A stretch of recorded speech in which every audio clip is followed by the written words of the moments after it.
Okay, people have been asking me, uh, do we need your videos? Do we need you? And I say, I don't know. You know, I say to them, a video is worth more than a computer.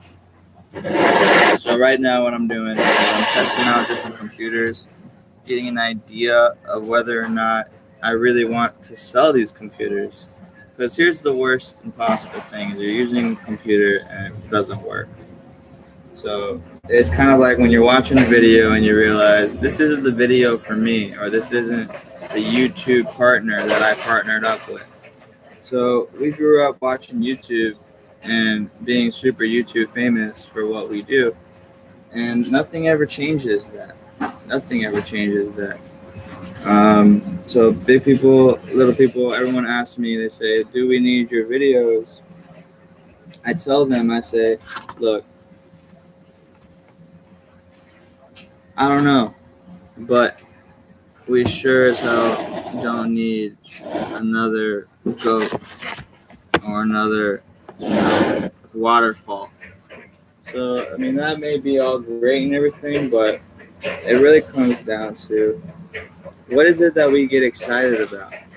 What is it that we want to be listening to? And what is it that we want to be doing? And it comes down to videos. So before your mind starts going into all sorts of places, I want you to think about where we are right now. We're fixing these computers. Now I'm going through and I'm installing some RAM on this computer. Now I could go through and do that silently, or I can make a video about it. Which one is going to make me money? Is it the one that fixes the computer, or is it the one that makes a video fixing the computer? And the truth is do you need to learn how to fix a computer? No. If you did, you'd probably be watching one of my other videos. But you're watching this video.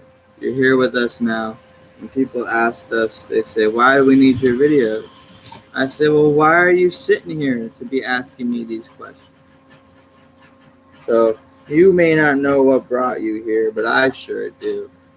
You're sitting here watching our videos. You want to know why? You're probably, there's probably some reason. I'm not even going to go into it. There's probably some very good reason why you're sitting in your seat watching one of my videos. And not just any videos, one of these videos. So I started off being a YouTube partner when I was 14 years old. I made a lot of money. And you know what computer I used? I used the worst possible computer you could possibly think of. It was so slow. And it was about the size of it was like this big. The screen was this big. And I'm sitting there doing Photoshop. I'm doing high-tech YouTube videos. I was YouTube partner with this tiny computer. So next time you want to give me excuses that you can't fix something, or something's not working, or there's some problems, or it's too slow, I want you to think about that.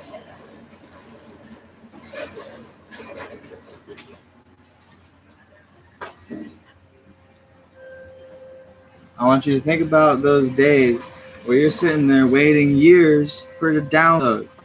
You know where we are now? Just like that. Just like that. That's where we are now. So a big part of our job here is to make sure that we always stay just like that. And if you're not just like that, get out there and go get just like that. Now, you're sitting here watching one of my videos. Maybe you're here for inspiration. Maybe you're here to remember. Maybe you're here to forget. I don't really care. But you're here. And now that you're here, I want you to understand that you're not ever leaving. Once we start fixing a computer, that's it. Once you start watching my videos, that's it. It's over. You think you can just pass through and watch a video and just say, oh, I don't know that guy? No. You think I need subscribers? No. You think I need views? No. But you're there viewing it. Maybe you clicked subscribe, maybe you didn't. Do I care? Do I make money off of that? Absolutely not. What I make money off of is views. But not even that, because it's not about just any view. I have to have only one view for me to make money. And let me tell you why. In America is a partnership. America says, you view this means you're paying for it. So, in America, all you need is one view. Now, it's all about the cost of that view. If you sell 100 views for $1 a piece, that's still $100. But if you sell one view for $100, that's still $100. So, is it better to sell the views, or is it better to sell the computers? Each computer sells at $100, let's say. Each view sells at $1, let's say. But what if at the same time each pound, each weight is $1? So if we have 100 pounds, should we not sell it at more than $100 if we're selling a computer that's 100 pounds? So if I have 100 pounds worth of computers, that to me says I've got about 10 computers. 10 computers should bring me over $1,000, theoretically. Same thing with views. If I sell one view for $1,000 and I take a snapshot and I say, here's a shelf worth $1,000, I take a picture and I say, that one view is worth $1,000. Somebody gives me $1,000 for that shelf, automatically it's $1,000. It's sold. Doesn't matter about sending it out.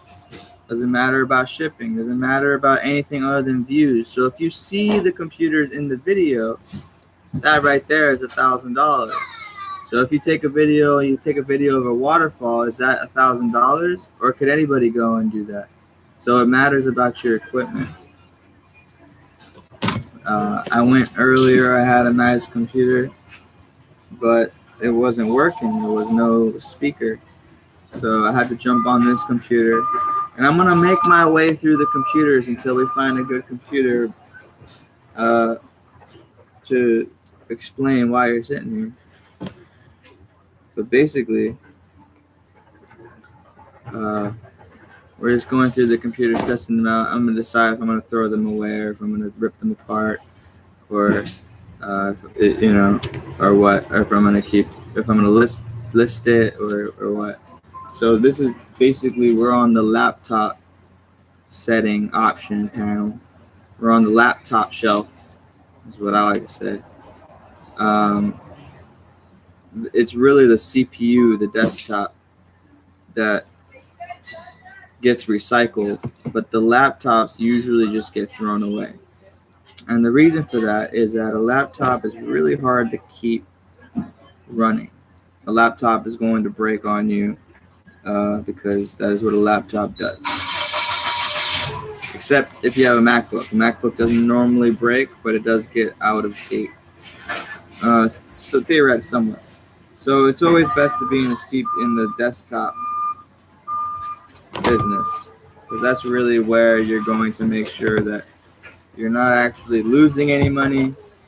It's a laptop, you can lose money. If you buy a laptop and it doesn't work 10 years later, that's a loss of money. But if you buy a desktop generally keeps making money. But a $50 computer is sometimes worth more than a $200 laptop. And it just comes down to how many units fill the shelf and what the value of the view is, and also what's actually ready to go right then and there. So plays a huge factor in what we throw away and what we keep, and what is accessible economy. Just because we can sell the computer for $20, and just because I may list it right now for $20, because what else am I going to do with it? Nothing. Throw it away. It may not be here tomorrow. I may decide, you know what? It's just not good enough. I don't even think I want it out there. So that's a big part of running this business is before we send out computers, it's our chance to take computers out forever. So that can be pretty awesome also.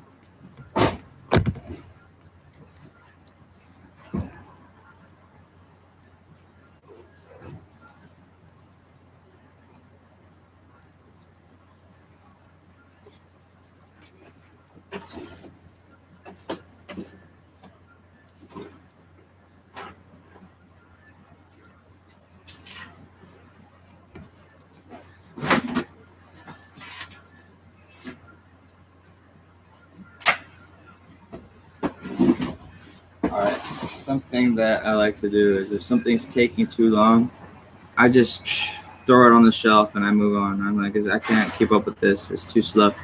So I go to the next one. And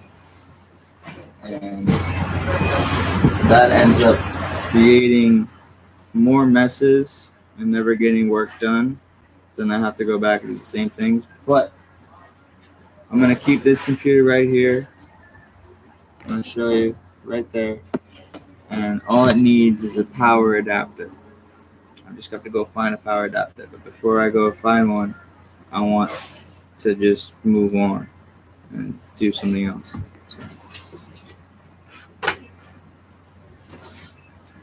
This one has the exact same power adapter. However, I have some options. I could stack it on top, but I haven't opened this up yet. So I'm going to place it to the left of this one. And that way I know that this is the one I haven't checked out yet.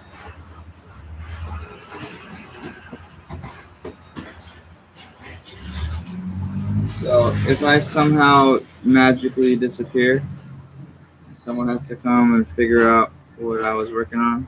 They can just come on these videos, check it out, and see where I was and why these computers are placed the way that they are.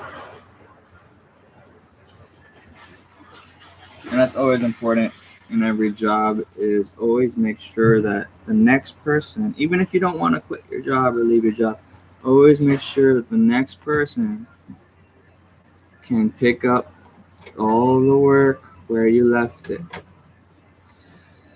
So that's a big part of integrity as an employee of the big man. Doesn't matter if you work for the county, for the federal, or for the private. You want to always make sure that the next person can pick up right where you left off. So what that means is, are you keeping good documentation? Are you keeping notes on why you did this or why you did that or why you placed that there, yada, yada, yada, yada. So that when the next person comes in, they already know the documentation. They can read it. They can utilize it. They can do what they want at that point.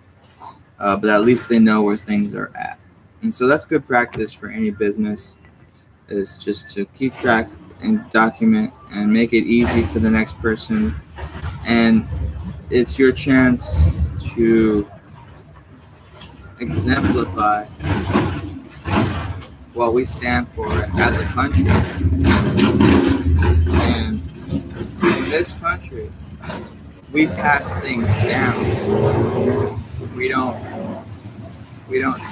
sabotage anything. We pass things down for our grandchildren, for our great-great-grandchildren. So we want to make sure that our great-great-great-grandchildren know what we did, why we did it, and so that they can read and know what to do with the work that we left behind. And we want to make sure that that's done as fast as possible so that they're not having to sift through everything and figure it out themselves. Because that's never any fun, and it wastes time and it wastes money. So that's a big reason why we practice what we do as citizens, is we make sure that the job is always easily able to be done for the next person through what we leave behind.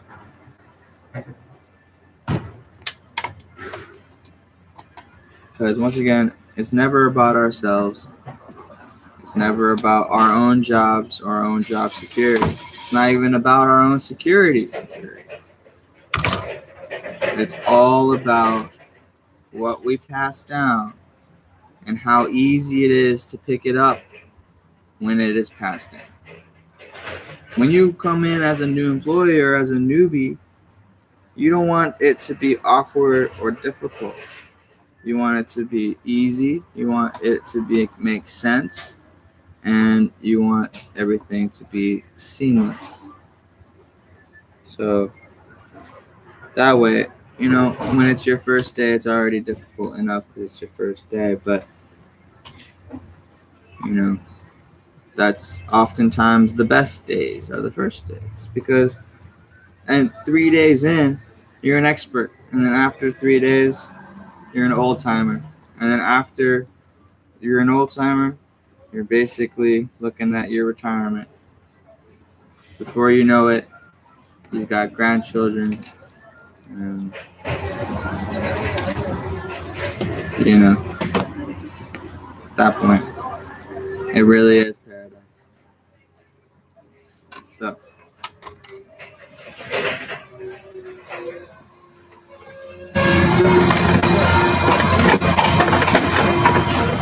always make sure you leave behind what you would want to inherit as an employee or as a grandchild, yada yada.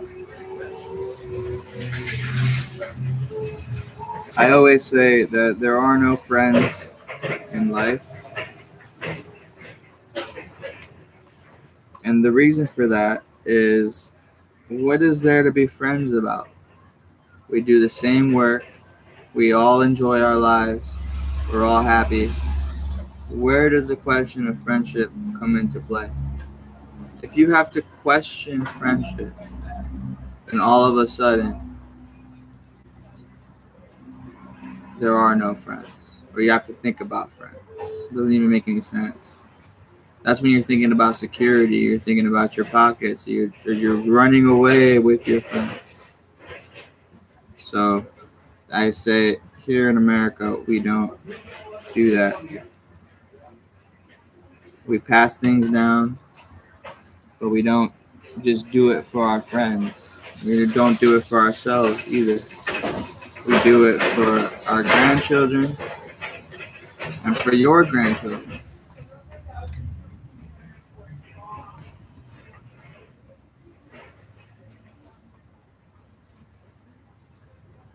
So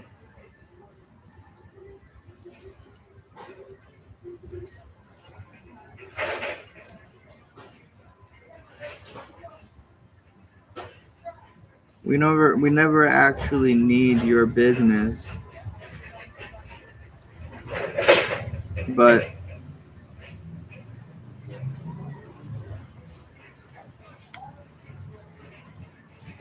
there's always paradise when there's more business. So I always say you shouldn't really refuse business, but we don't actually need business at all anyway.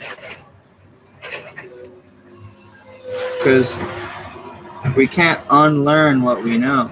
We can't be, we can't like change our skills. We're still going to be doing what we do. We're still going to be equity as it is, as is. So regardless of your business, not many people can do what we do. Not many people make videos like we do. Not many people fix things like we do. Not many people do what we do. So on a day-to-day, we never lose integrity because how? How could an object change its shape? That's impossible. You think you're just gonna wake up one day and no. And I always say, once you build your house, that's it. you're stuck with it. You can find a buyer, but why would I want to buy your house? Your house is too cheap. So I always say, you want everything to be cheaper, go right ahead, but that means you're not going to have any buyers. So it's like that when you build your life. If you're going to build your life, great, good for you. But don't go around telling us that your life is the only life. Don't go around telling us that we have to suck up to your business. I don't need your business. I don't need your house. So, you can put a computer out, you can throw it away, you can do whatever you want.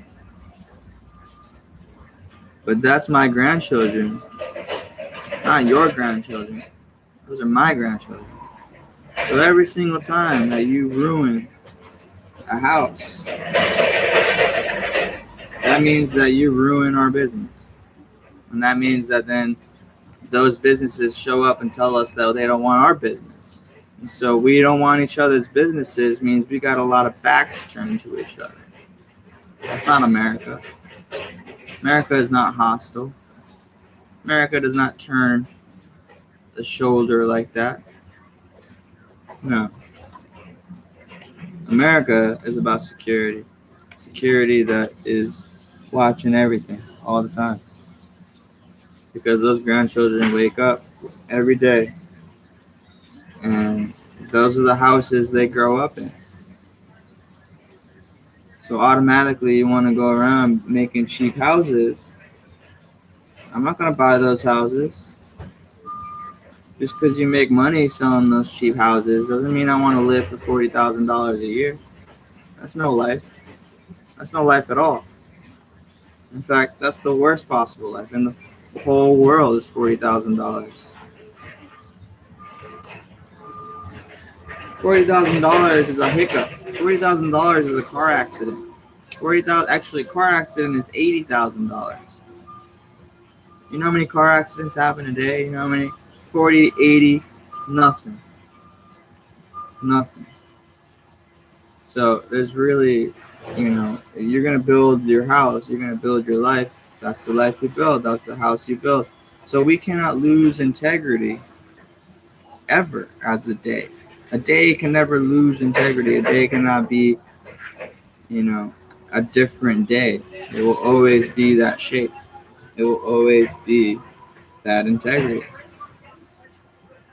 So you can't go around breaking integrity. You can't go around breaking somebody else's integrity. You can't go around saying, ruining integrity. You just can't. Now I can go around and say, drink, drink, drink, drink, drink. That's not ruining integrity at all. But somebody comes in and puts something in your drink, that would be ruining integrity.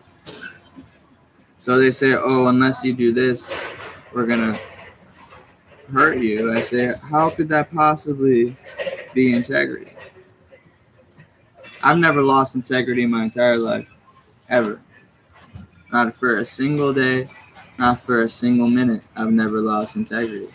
So how do you think integrity would ever be lost? Do you think integrity would ever, in Star Wars, do you think integrity would ever stop being Star Wars? Would ever stop being integrity? Do you think you could ever ask integrity to change?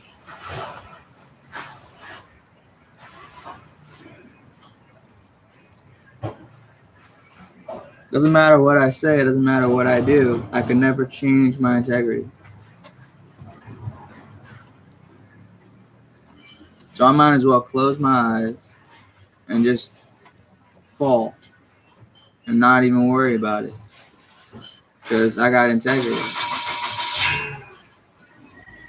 And I can't say the same about these cheap houses. I can't say the same about these cheap lives. They're so cheap that they don't have integrity anymore.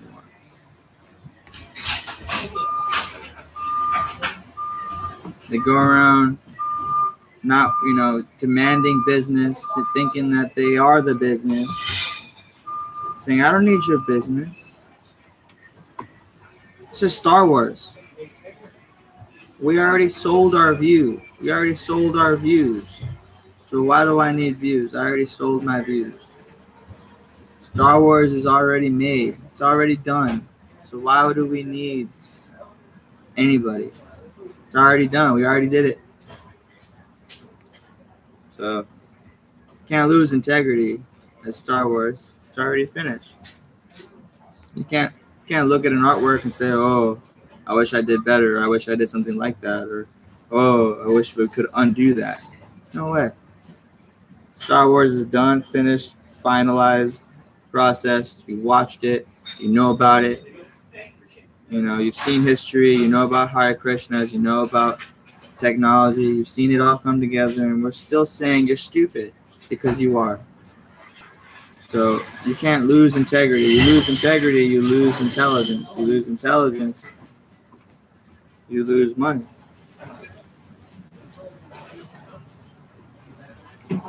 That's the real loss. Is if you lose integrity, that's the real loss.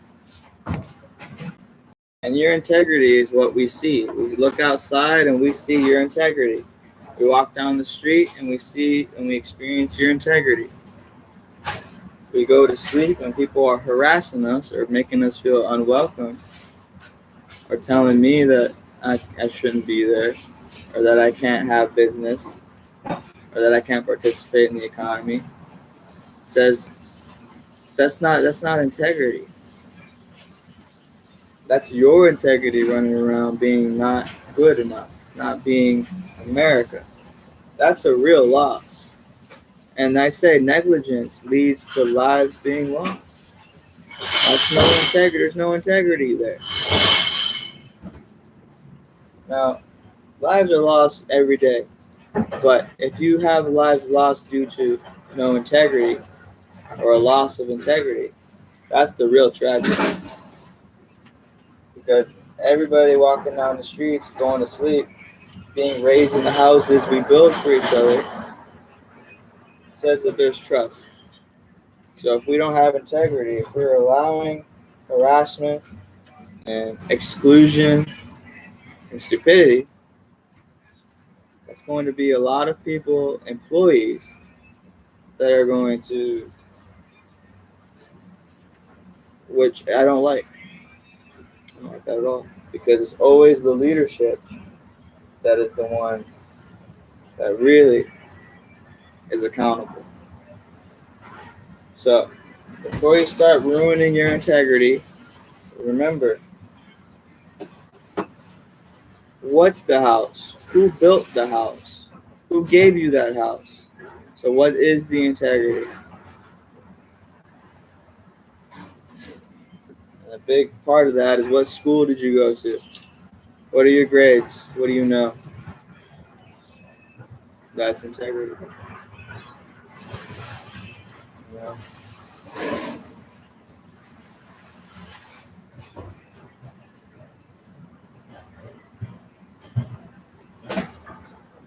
That's why you can't listen to your friends. Your friends usually have no integrity. But if they do have integrity, maybe you should listen to them. Anyway, if you have to ask yourself, or if you are too stupid, don't worry about it. You should be pretty worried about it, but don't worry about it. But if you have some common sense, you'll know what are good friends for you, what aren't good friends for you. You'll also know that you shouldn't talk about people, or that you shouldn't exclude people, or that you shouldn't be uh, opposite of me. You should be just like me. So if you're just like me, then you're a part of Star Wars. If you're not like me, you're not. But what being like me means is that you have integrity. That's it. That's all that means.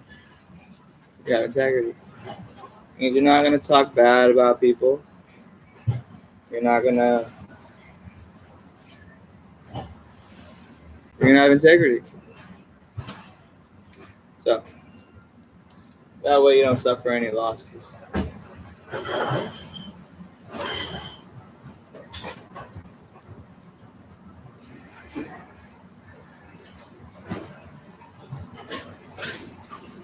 I'll Also, if you're like me, you already finished it. You already finished your job, and you wake up and you pretend like you don't know anything. That's your first and foremost job. Is I don't know anything. I don't know. I don't know. I don't know that. I don't know anything about that. So that the rest of us can do our jobs successfully. So that's integrity. Integrity says, you know who built that house?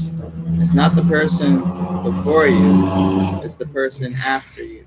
So if you are always ready for the person after you or the next person, then you're building your life in the right direction. So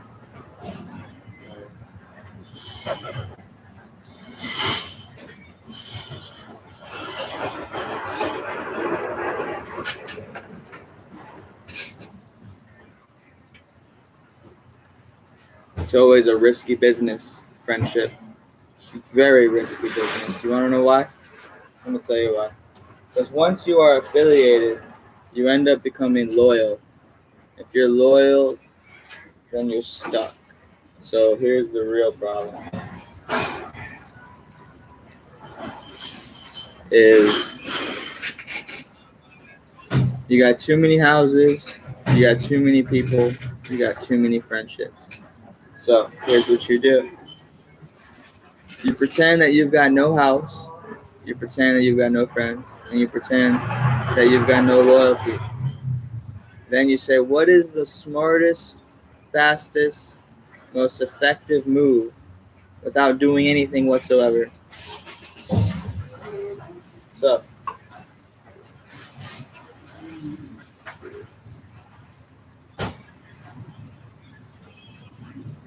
what that would be is basically looking back at the weight value.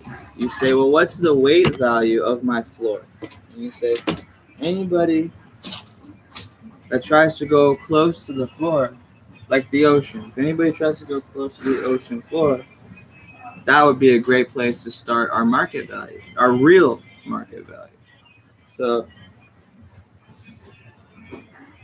we say, forget about the house for a minute. Let's look at just the floor, at the foundation. Let's look at the concrete before we get to the actual house. Let's first look at what the map looks like. We have the map. We've laid concrete over the whole foundation of the map. And we say, what is the value of integrity? We say, let's give integrity a weight. And let's say what is the most, let's look at the statistics. First, let's say, what is the most useful integrity? What is the most versatile integrity? What is the most economic integrity? And then from there, we can kind of map out what the houses should look like, or what the houses should be about. And then we have an idea about the people that are going to be there. We have an idea about the sort of events that we're going to throw. And we're going to have an idea about the conversations that are going to be had. We also have an idea of our grandchildren and what they're going to be like.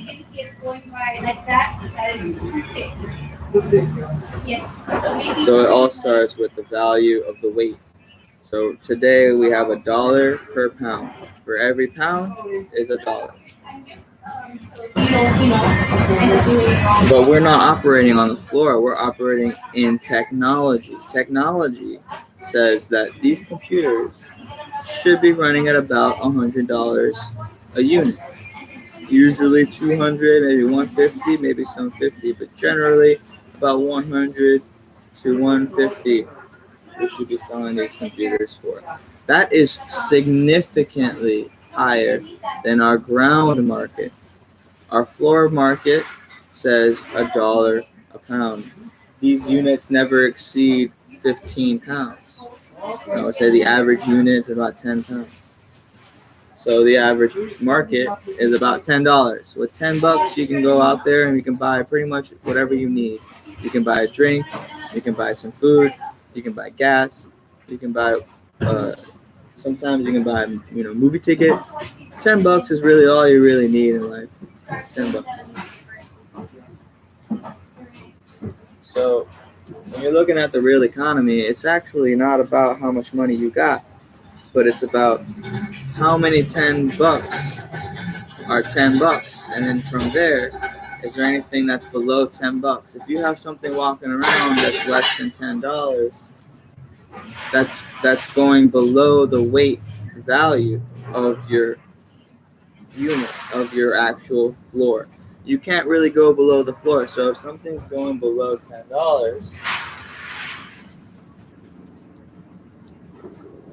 that would be a loss. But I always say that with every loss, there's an opportunity. So, again, what is the loss? The loss, is it that something exists below $10? Or is it an opportunity for you to seize and say, you know, if that's only $10, maybe I can sell my job for $20 instead of $13. And I can get a $7 markup on the 10 or the less than 10 original dollars that was walking around. Does it come down to performance? Is it sales performance? If so, then we would no longer, if we brought in talent, that talent would automatically not have, they would have more than $10 because that would be the talent doing what it does.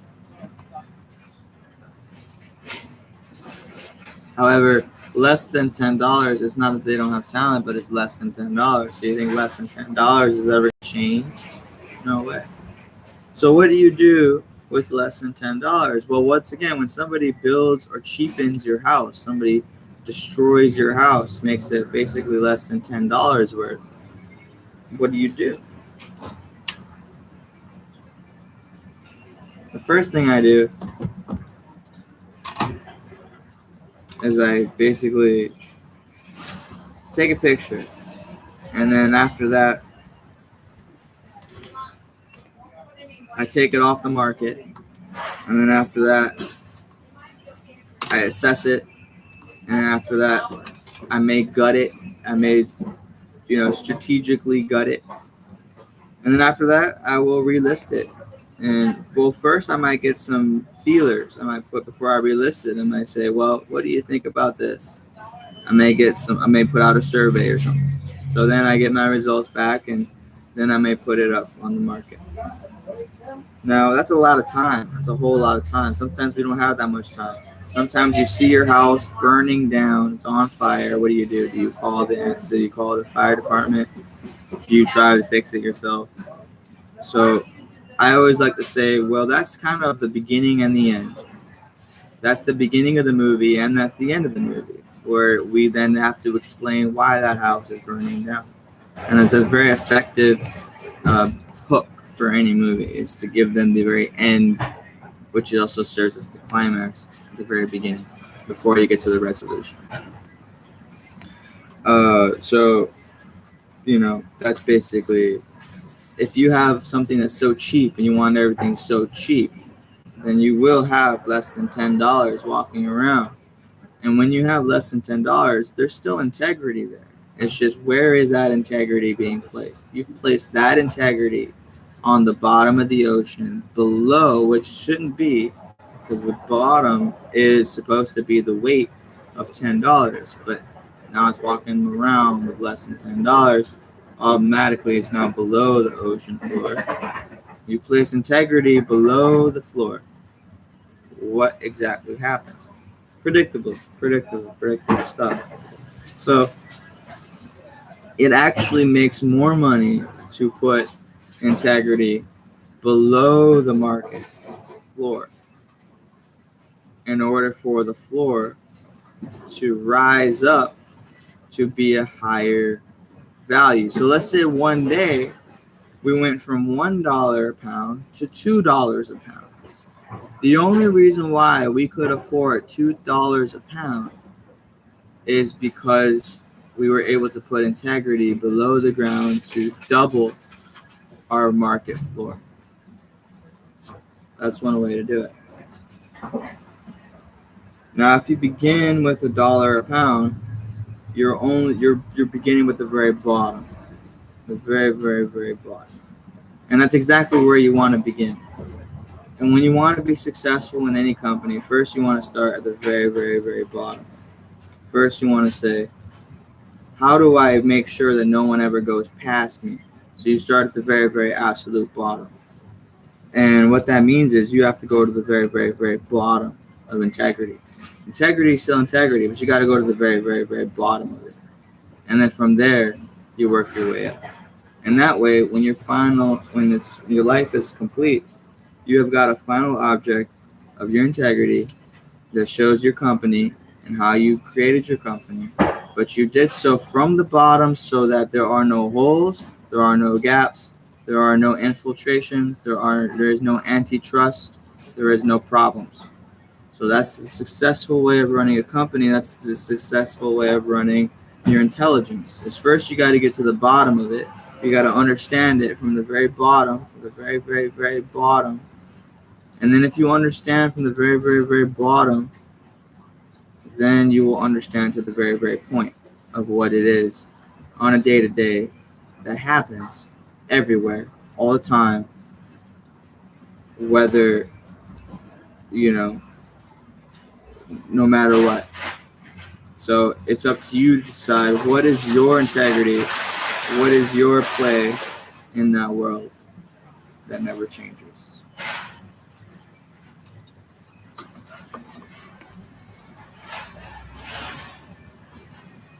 What I do is I try to get out there and get more employees. I try to get out there and build more integrity in other people's lives. I say, you know what you got there? You've got a computer. You've got a life. You've got paradise. You know what we have? We've got jobs. We've got education.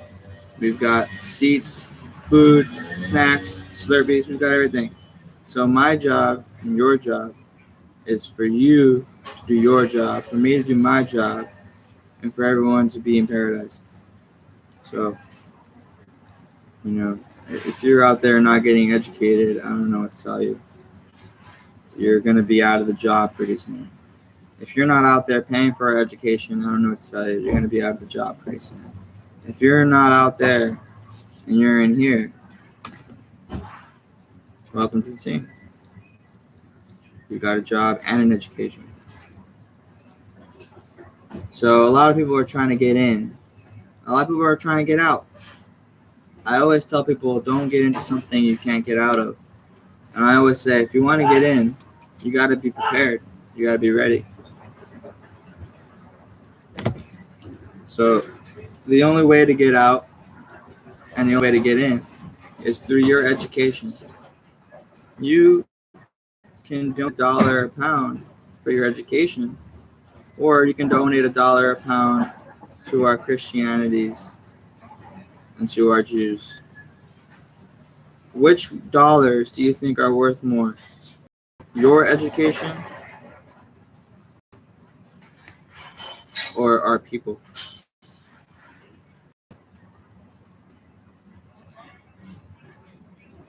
So, why are we paying for your education? Why are we paying for education at all?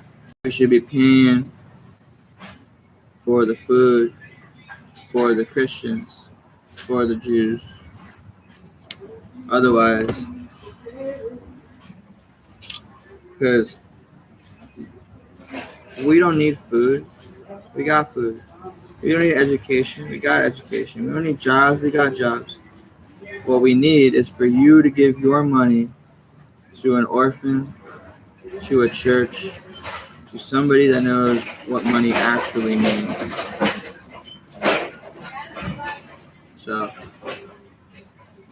before you go out there buying that new TV, I want you to think about coming down here and purchasing something that's just as good at a lower price. And before you go out there making cheaper houses, I want you to realize that we don't want your cheap houses. We want our churches. We want our stonework. We want our permanent architectural genius. We don't want these little makeshift loserships. The scholar never changes. The scholar reads the same books and tells you to keep up. If you can't keep up, you won't be going to these schools. So it's no joke. You can't sleep. You have to eat while you study. You have to dream about your homework. You have to live your life on the go and on the desk and in the books for your whole life. And if you're not ready for that, you will be our employees.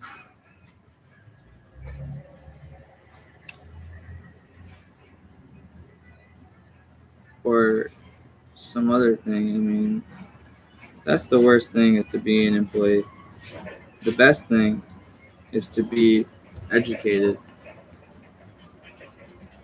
You know, once you're educated, you're not really an employee. So,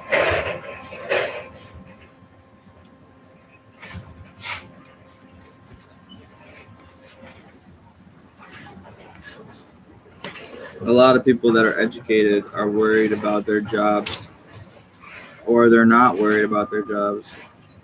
I think that the relationship between country and jobs or employees has to do with family.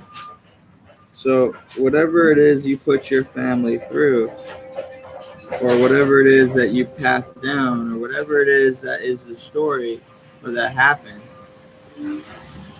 that's what's going to decide the jobs, because of the integrity. So you can't break someone else's integrity because their integrity is bigger than yours. If their integrity is bigger than yours and you go over there and break their integrity, how is that going to work out for the world? So a lot of people have confusion on what is integrity. And integrity is basically when you have one object and everything's in the object perfectly. So if you have anything out of place, or if something is outside of that object, automatically you need to start over, because that really shouldn't be the case. Because like I said, you start from the bottom and you work your way up.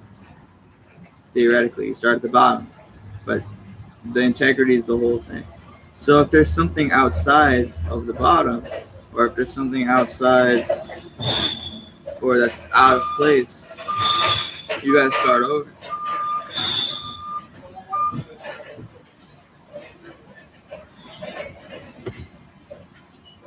So that's a third computer that does not work. And a computer that doesn't work is just as good as a computer that works. I'm going to tell you why. It's because of our weight rule. $1 per 1 pound. As long as we're moving product, that's all that matters. So if we've got product that's sitting on the shelves and it's not being sold, or it's not being moved, then there's no revenue there, and there's actually no record of any transaction for that day. So the best thing to do is, if a computer doesn't work,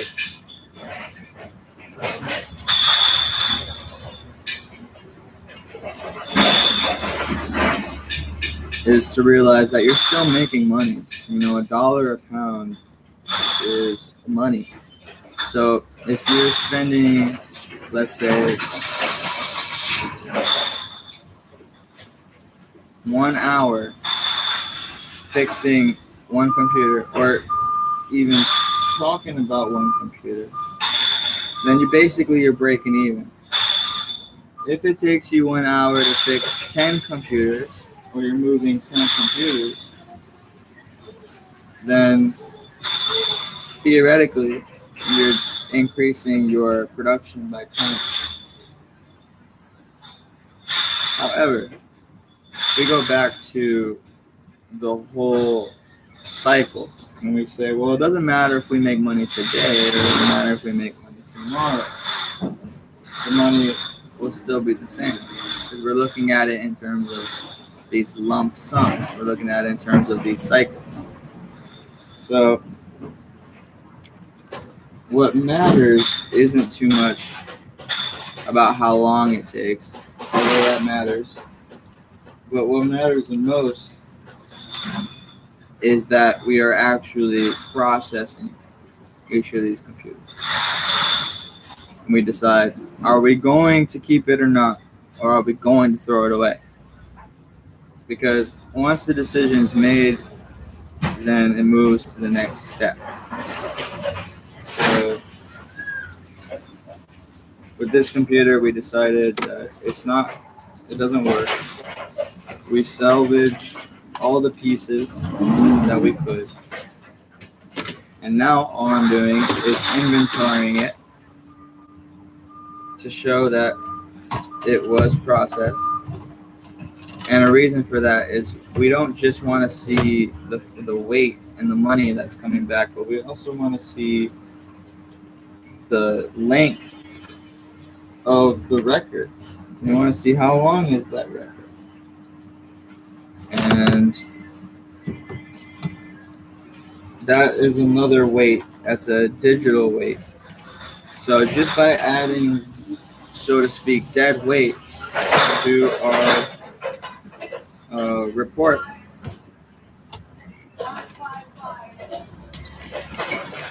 we will have had a statement that says, yes, it was assessed. Yes, it was considered dead. Yes, it said that it was not working. So basically there is a statement. So that's really the beginning of integrity, is that first you want to have a statement. Otherwise, there is no integrity. If you've got no statement, then the integrity may or may not exist. Who knows? Because there was never a statement to clarify.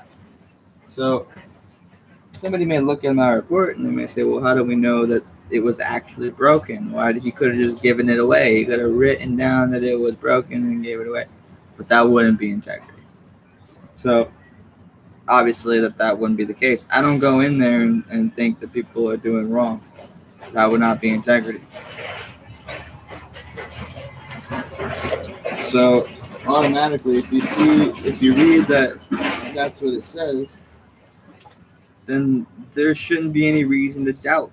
So I believe doubt is also part of not having integrity. If you have doubt in your life, then you must not have integrity, because you have a hole. That hole is doubt. So I'm going to fill out all the information about this computer because I want to know, you could have kept that. Somebody may say, oh, that's an i5. You don't want to keep that just in case? And I say, I don't do just in case. I say, what is it? Does it work? Does it not work? If it doesn't work, get it off the shelf. Get it out. I don't have time. Because we got so many units to process.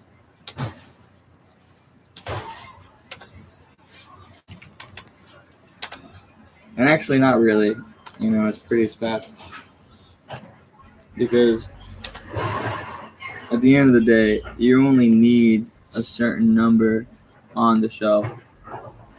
Because what keeps us in operation is just by having a few options. Just by having some. Because if we look realistically, how many buyers are we going to see? Not many.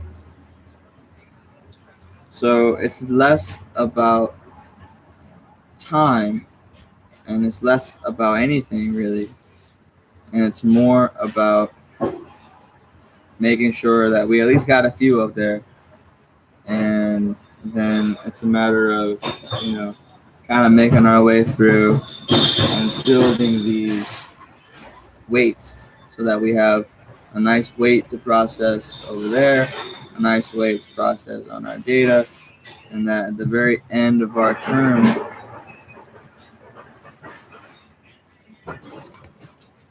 we will have left behind quite a bit of weight. So it's then we're pulling away from the whole selling units because we've posted our units. They're ready. They can be sold. So they may or may not be sold, but we're not operating on that market. We're operating on our weight value. So that's really what we're making money on. Now, you look at the number of cans. If let's say you process cans, and if you process one computer, think about how many cans it takes to equal one computer by weight.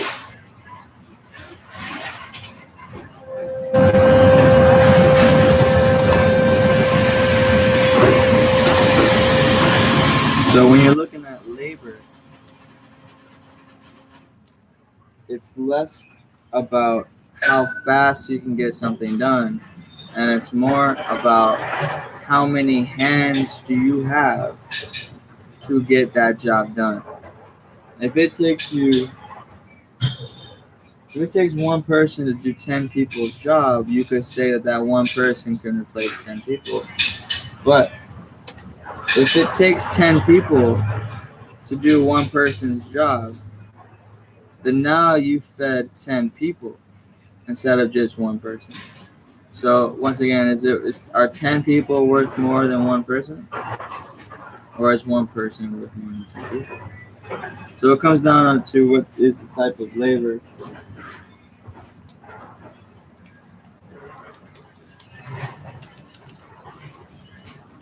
And also, what is the community? So it may be actually more fiscally intelligent to invest in a work group of 10 people than it is to invest in a CEO of one person. It may be more fiscally intelligent. On the flip side, the opposite may be true. So when you're going by a weight value, you want to go down into the nitty gritty and you want to say, well, what are all the values? And when we look at all the tables and all the cells that are filled out for our values, that whole thing we can call integrity. So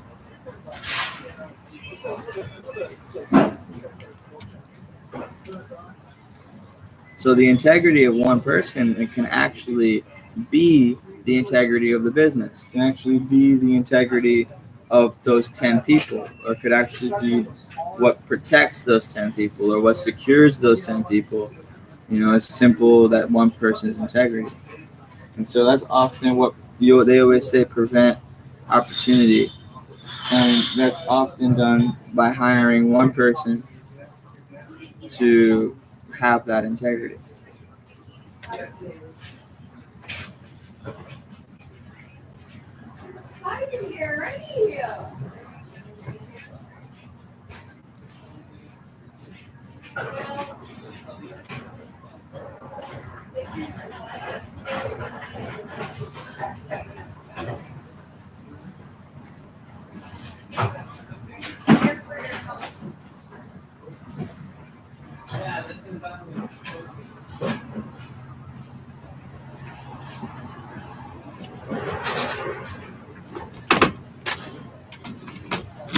A lot of people ask me, they say,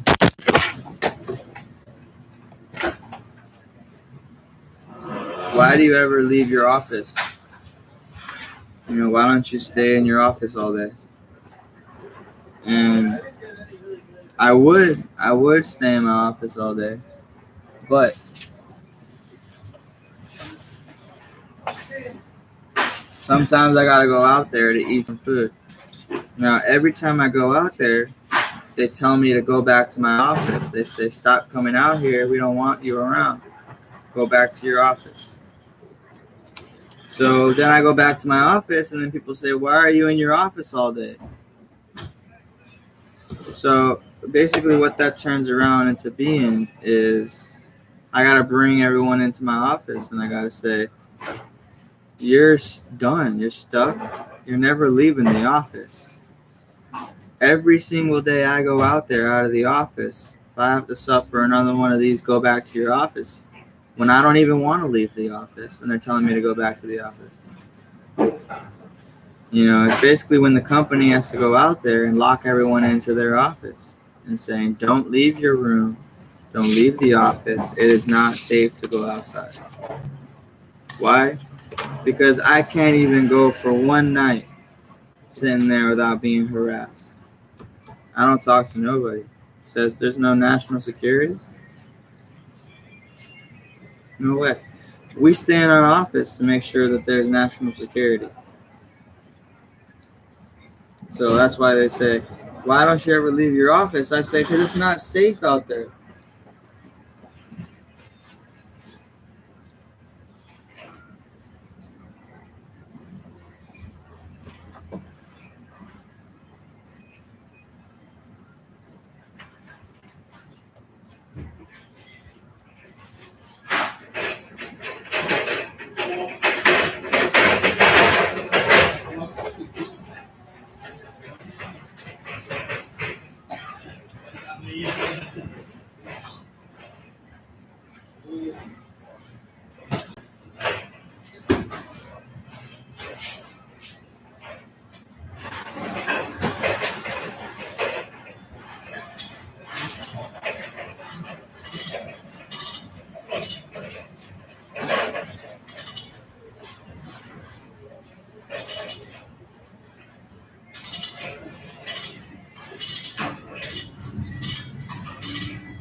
Anyway, I gave somebody some advice.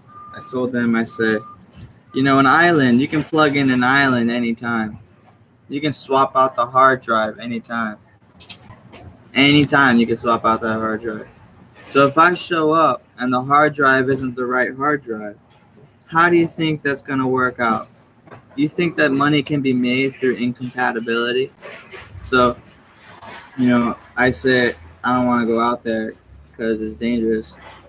Somebody else says, I don't want to go out there because they think I'm dangerous. So how do you think that that's going to work when you have misinformation? Because the truth is, it's not dangerous. But here's the real truth. You shouldn't be going out there and having those kind of experiences. You know what I mean? So before I go out there, shouldn't those experiences be taken care of for me? Shouldn't they already be done? So what exactly is dangerous? Not for me. Definitely not for me. But then I shouldn't have to worry about having a loss either. So when you have incompatibility, you're bound to have growth, to tell you the truth.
I have no idea how to put this back together. I'm trying to put this back in here and I can't figure it out.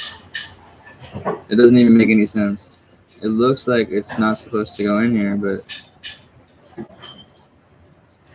I'm holding it and I took it apart, so I don't really get it.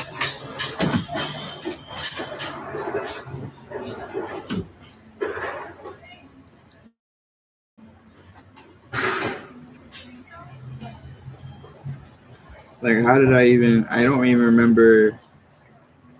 Like, how is this supposed to close?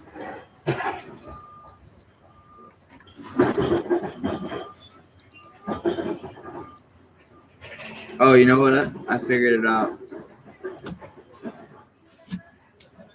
It's not supposed to go in there. That's the joke. It's not supposed to go in there. So I'm just going to lay it down just like that. And then I'm going to put the cover back on.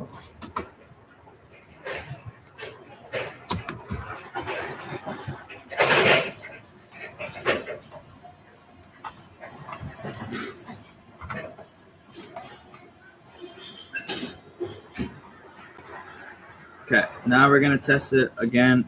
It booted. Should work. So let's try it out.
We have an invalid system disk.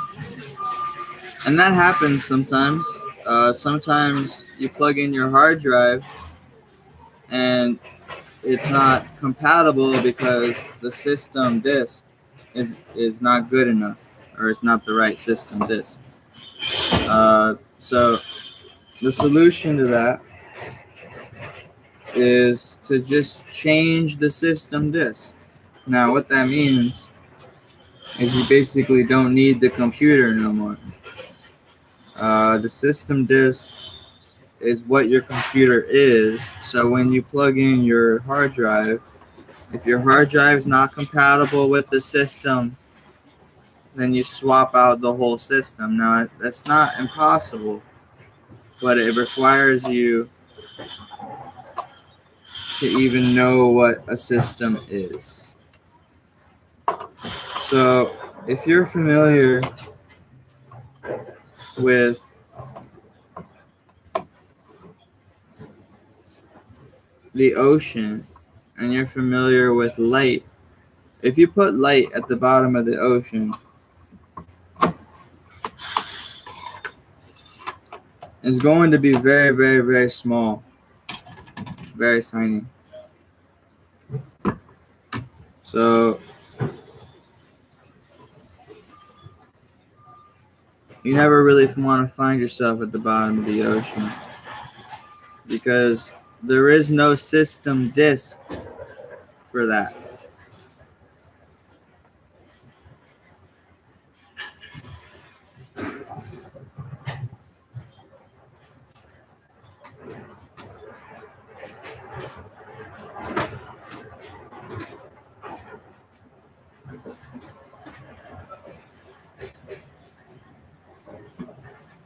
So all we can do is try out different hard drives, see what works. Eventually, we might just have to toss the whole computer if there aren't any hard drives for this system disk. Which doesn't give us a loss at all. There's no losses if we throw away a computer. So, because if it's not accepting the hard drives, then what am I gonna do? It's not accepting my hard drives. Throw away the computer. Throw away the whole thing. It's not accepting the hard drives. Throw it away. So, nothing you can really do.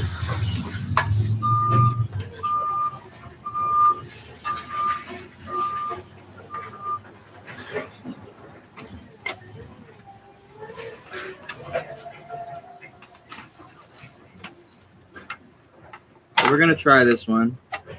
I try to stick to Seagate, but maybe after this one I might try a different brand, see if that works.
Plugged in the hard drive. The hard drive worked, but there was a data encryption key for the hard drive. So I didn't know the key, so I just turned off the computer and I'm just gonna put the hard drive back on the shelf because I don't know nothing about that hard drive. I don't ask questions, but there was a key. So I'm gonna go unplug it and try a different brand.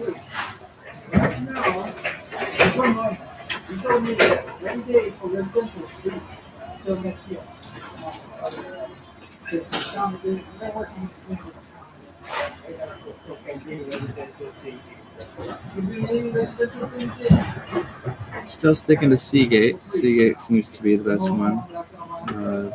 Hopefully this one is not locked like the last one. What's great about hard drives is that we've got so many hard drives that eventually one will work. And if it doesn't, then you know it's the computer.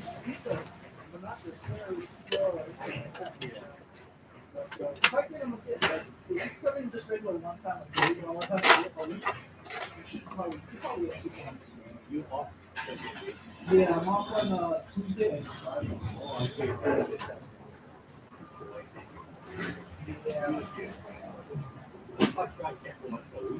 Yeah, I think that's best because then it's, you probably want to see newer stuff that way instead of coming to that's one of some and this thing was some of these experiment.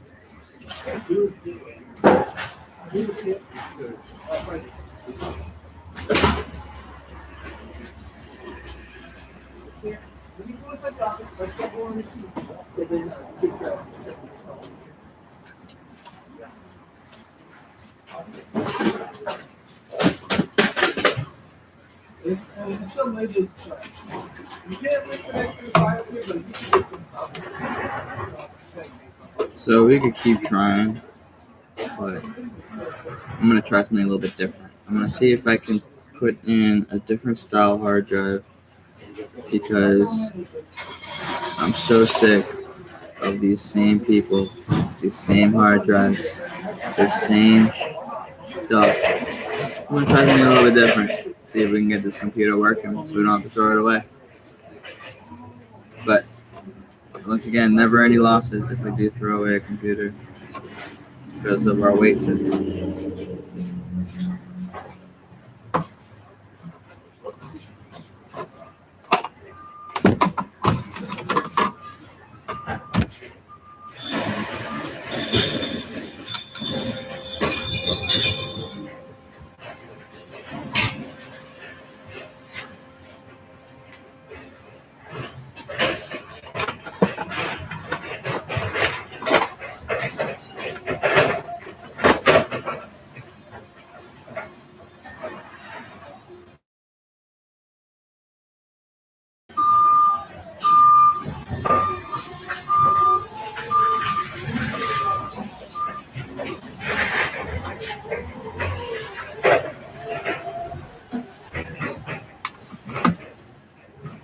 I mean, there's no way. So I'm just gonna have to try the little ones because that big one's not gonna fit. I mean, we could make it fit. It's just then we would have to sacrifice the shell. So we'll try another Seagate. And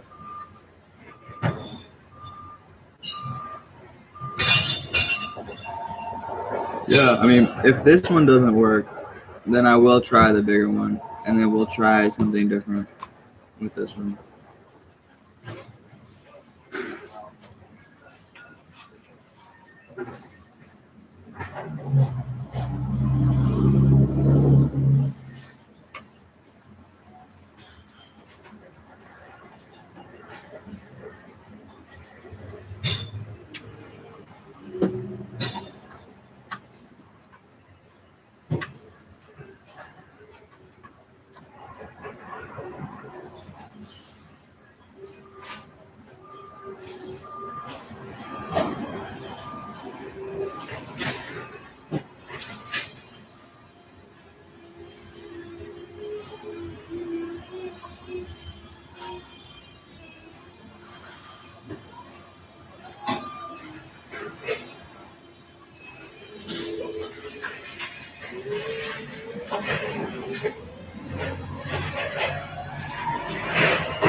So it's doing something a little bit different. So I'm gonna, looks like it's doing something great.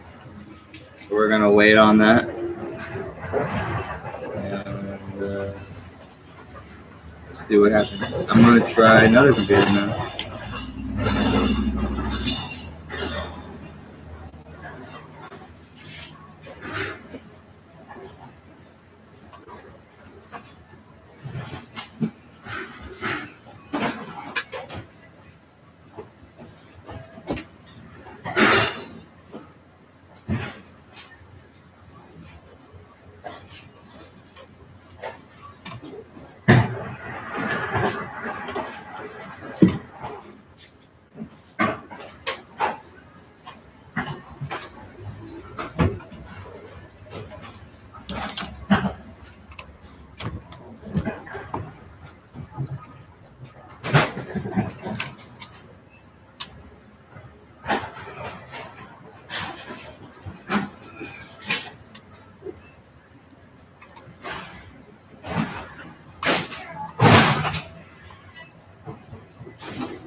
So the whole thing boots. That's usually a good sign, but we're gonna try to get it reset.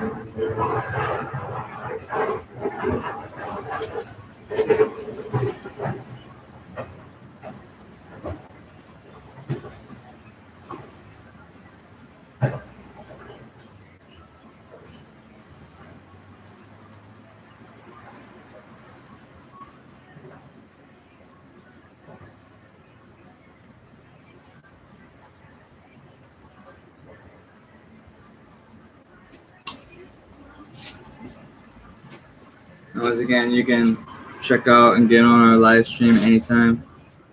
See what we're up to. Ask any questions. Ask us what we have in stock. Not too many shops nowadays do these. Sometimes I call Walmart and I'm like, "Yo, you got any of those donuts on the rack?"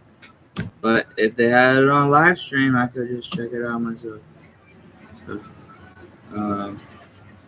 always available for all your tech needs. A lot of times you're wondering, do I even want to fix my computer? Should I even ask about salvaging my data? To tell you the truth, it's always about how you begin. It's always about how you set up your data in the first place. I always ask the same questions. I said, did you back up your data? You should back up your data. That way you're not having to recover your data. But we do get that request often. Do we recover data?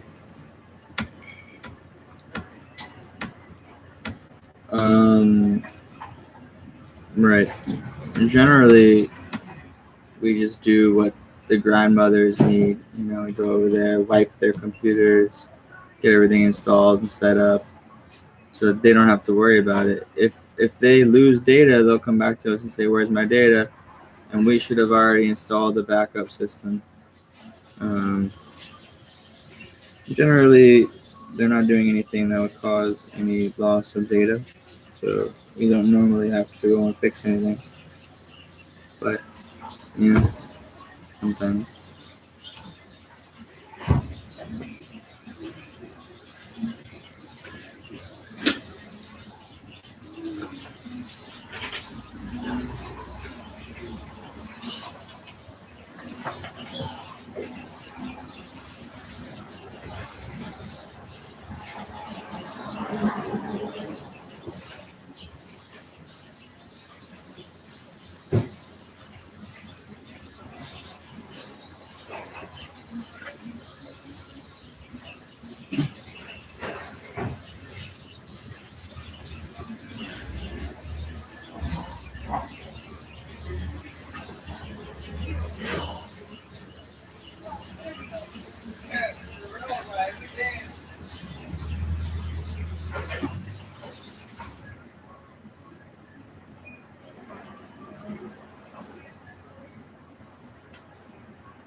All right, the question is, do we hold on to hard drives that seem to not work? My answer to that would be no. Maybe not. So I'm gonna add that to the bin.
As it turns out, so many hard drives aren't working. Where we have a laptop that's not working, we salvage the hard drive. The hard drive may or may not be working, but it ends up being that what we think is surplus isn't actually surplus, because a lot of those hard drives also don't work.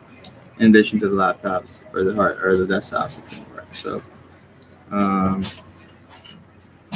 we look at a good operating computer or a laptop, and it may be worth it to take it apart, even if it's still working, just for that hard drive, just because of the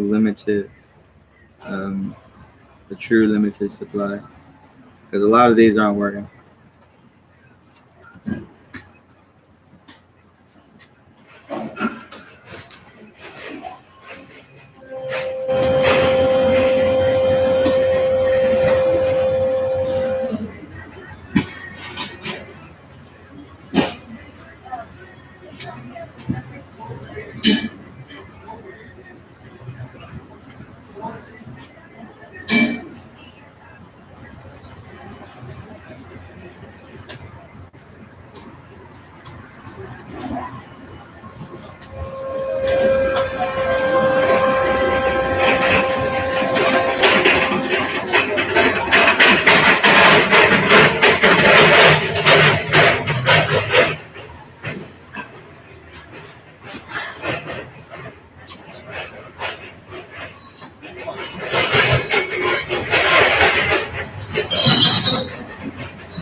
successful government, if the case is too big to fit into the device or into the unit, take off the case.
Sounds good. Thank you. What's that?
Well, I just saw the top 6 landing spots for Aaron Rodgers.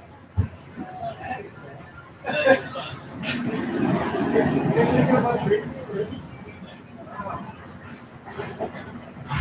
So, you want to guess what number 1 is?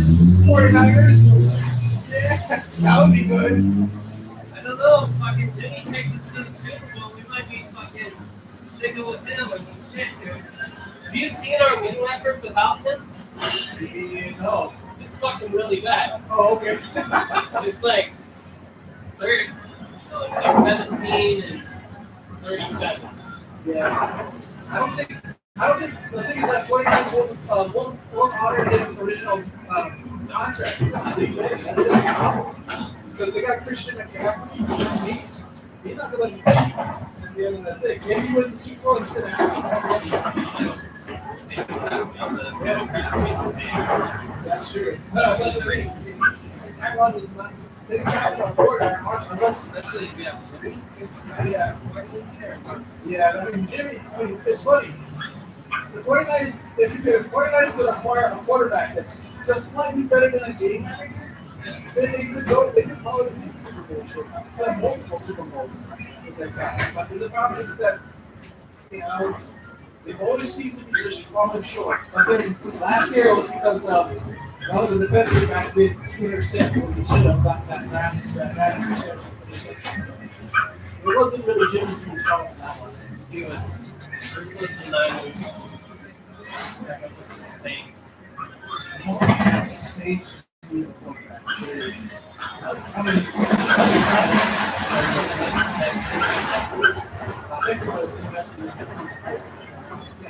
You might be Who, Bills?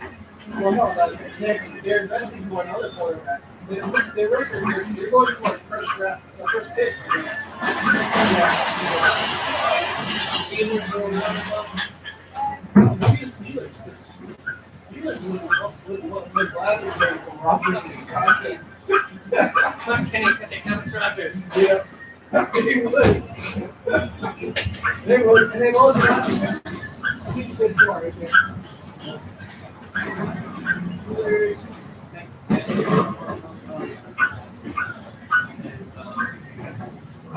Rodgers or something. This is not like quarterback under the team. I'm telling you, if Jimmy goes to the fucking Super Bowl, just goes. That's Jimmy and Lance. Yeah, I would say just stick with Jimmy Lance. Just sketch Jimmy for another 3 years. Just trade Lance for that and like just do a little bit of a carousel with a little while. Just take trade Lance for 3 years. And on his third year, when Jimmy's on his third year contract, on the last year of his contract, that's in the $2 quarterback. Because Jimmy Lance looks like he could be a good quarterback.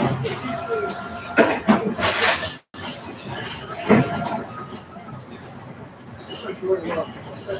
I'd rather give up Jordan Love. I'd give up for second and Jordan Love for Trey Lance. At the end of the Jordan Love. Because Jordan Love is just terrible. Nobody will do that. That would be terrible. You could like give them this like little extra bigger deal with sponsors. Or just do something like Brock, what they did with Brock Eisler, where they just trade him and get whoever else is coming. Just to get rid of them. He was terrible. The one time that one time he made an appearance against the Chiefs, he was barely. He made 2 picks that day. 3 men and 8 touchdowns. That was a terrible. That was when I remember that. That was just terrible. Yeah. I felt like, oh god, this is what our future TV is gonna look like. Hey, you know what? Now let's set that watch. I didn't watch the last half of the season. I would love to see that. It's not gonna happen. Let's just give you a little fake. I mean, that would make Rodgers sweat a little, so yeah, he's good. No, not Yeah.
All right, so we're back.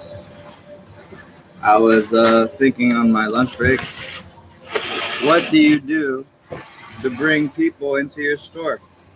What are some of the things that you might do to bring people into your store? And to tell you the truth, the best way to get people to come into your store and to buy all your stuff is to bring them in personally. Now, if you bring somebody in personally, you grab their hand, you say, all right, you come with me, we're going into this store. They're going to have no choice but to follow you. Now, you bring them into the store and you say, all right, you're going to buy that computer, or you're going to purchase, or you're going to adopt that dog, or you're going to do something. Once you're in there, you're more than likely going to just follow through with it. So I always say, before you go into any store, who are you hanging out with? Are they leading you into the right stores? Are these trusted sources? And that's all I could say about that. So I'll get back to you.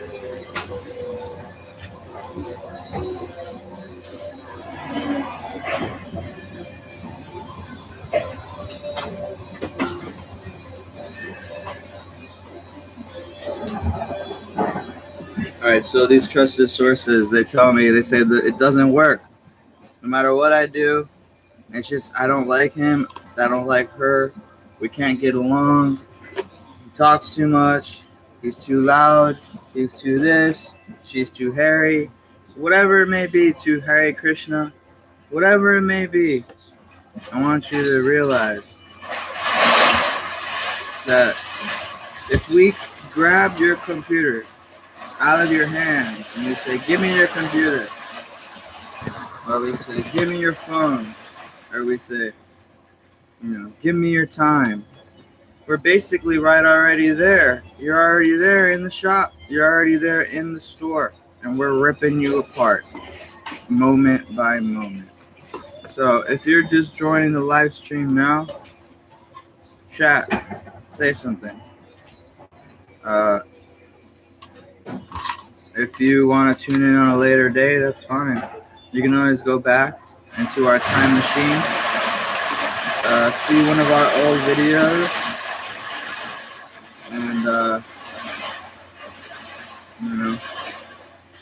it's one of those things where it's easier if you skip ahead and find the highlights and see what needs to be listened to or not. But going back to the story, if I grab your computer out of your hand, or if I grab your time out of your hand and I say, it's mine now, you're automatically in the store. So I always say, what are the sort of things you do to get more customers to come into your store to buy your stuff? And a big part of that is honestly just grabbing their attention, and the store begins there. So, I was thinking about all different sort of strategies to get people to come into the store, buy our computers, and it doesn't really matter if you come in to buy our computers or not. If we brought you here,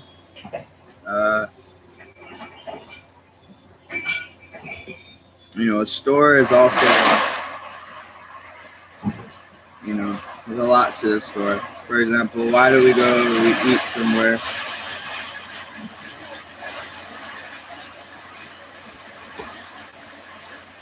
A big part of our job is mainly to spend money. So, as opposed to trying to make money, you should be looking at how are you spending money. And that's really what you get paid to do. You get paid to spend your money. You don't get paid to make your money. You get paid to spend your money. Now, it matters where you're spending your money, just as much as it matters what you're eating, and if you enjoy what you're eating or not. So whether you're going to our store, or whether you're going to a restaurant, or whether you're just donating for the Jews and the Christians, that's what you're being paid to do. You're being paid to give your money. Usually you like something in return, but that's not what you're getting paid for. You're not getting paid for your returns or what you get in return. You're getting paid for where you're passing the money along. So I always say, what do you do to get people to go into your store? And that's really the point, is what exactly are the purchases being made?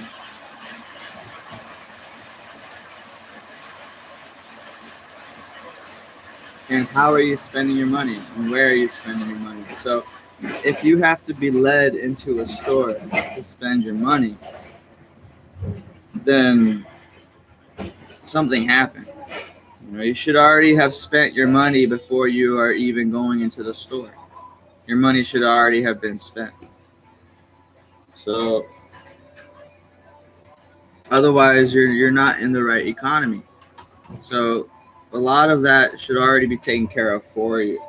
So no one's going to walk you into the store, but if they don't walk you into the store, then the store will never know about you. So, it really comes down to, how do you get people to come into your store?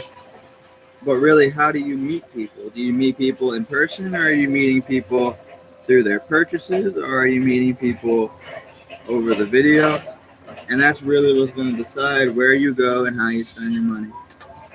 I would say over anything else. Even if you don't like the food, even if you don't like the products, that's what's really going to decide how you spend your money. Is A, is it already spent for you? And B,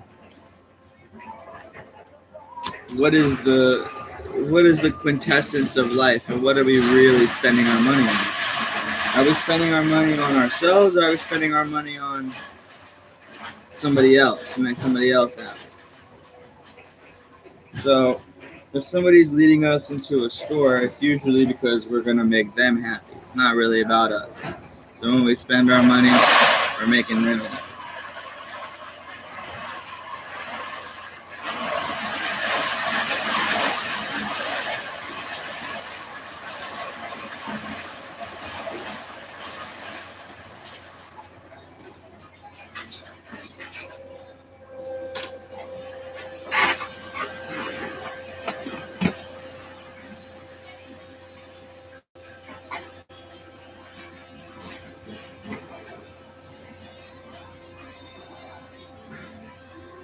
So I always say the best way to spend money is to spend money on your family. Now, if you're only spending money on your family, but you're also looking at business and how you're growing your business, you should really only be growing your family. Now, that is a sure way of staying in the economy. And that way, your money's already spent, and you're spending money on what you're supposed to be spending on, and you're making money based on what you spend. And it always stays in the family and in the business. Now, if you're trying to expand your business, you have to expand your family. Now, in order to expand your family, it's not exactly something that you want to happen. It's kind of something that happens on its own.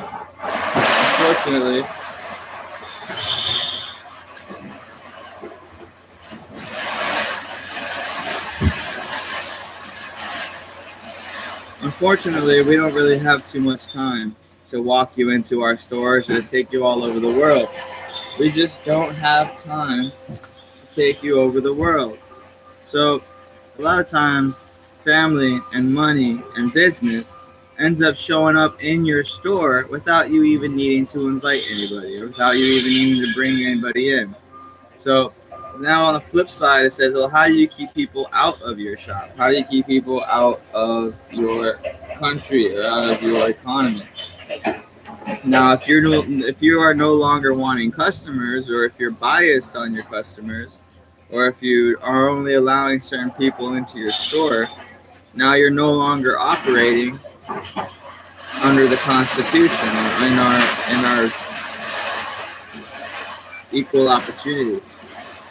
So the first thing you want to do is quit doing that. You want equal opportunities for everybody. Now, that doesn't mean that everybody gets to talk to the same person. That's not the same thing. So if somebody shows up, doesn't mean anybody can go and talk to that person. There's only a selected people that would even be eligible to talk to those people. So uh, before you walk into like product, you have to know, first of all, should you even be walking into product? And that's really what it comes down to. Is before you spend your money, you want to know, is that the way I want my money spent, and does that make the most sense?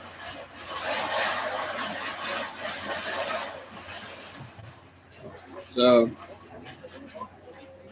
a lot of times you find your products sold before you even list them, or you find your store already sold before you even have to market it. And that's because we already spend our money before we spend it. It's already spent before we spend it. And so the money that's made is then ends up being our money being made, and not your money being made, because we spent it. We spent your money. So then we make your money. So when we walk in to buy your products, it's really we are making the products that we are buying, so we have no loss, and we only see some gains here and there. Now, the people that are marketing, trying to get people to buy their products, those, they don't know it, but they don't have to do that. You don't have to market your products. They're already sold. Our stores and your stores are already running. We already are going in there. There's no need to be led into something that, is so well known. So if you're going to step out of something that's well known, and you're going to try to do your own thing,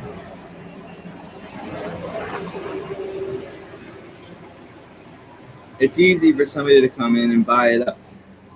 So one of those things are not just products, but digital marketing and businesses on all scales.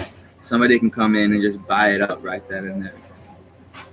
Nothing you can really do about that. You're sitting there in the office, you're an employee, all of a sudden, everything is bought.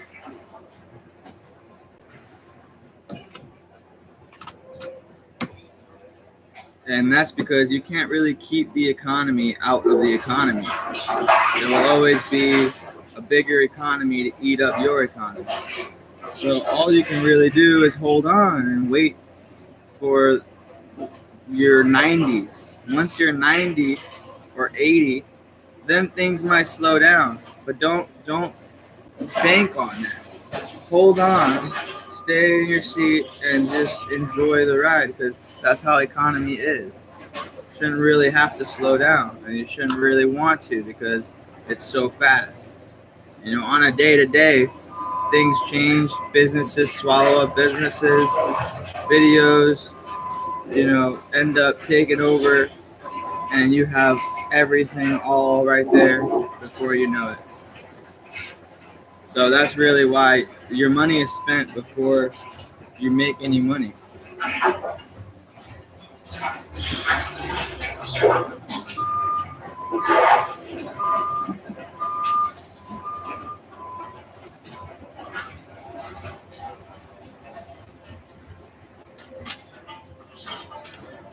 Now, it's worth it to go ahead and open up some of these shops. And I'm going to tell you why. Even though we can go and we can buy these things online, even though we can go and,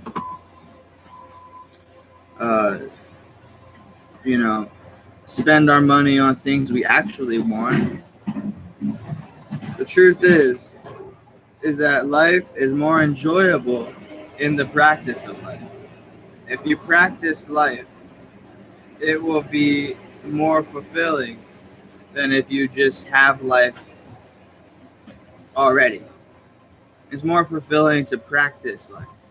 So even if you can buy the products and it's already money's already spent and it's already over, and it's great and you're happy, the real enjoyment of life is in the practice of it. So that ends up being what we monetize the most, is the practices. Not just the products, but the practices. Because the products are already bought. You already spent your money. But the practices is where the money really is. So it's really about what do you practice, not just in your religion and not just in your free time, but what do you practice on a day-to-day, and how does that practice evolve into the careers that end up changing and shaping the world. So it really ends up starting and ending with your practice, and that's the practice of economy.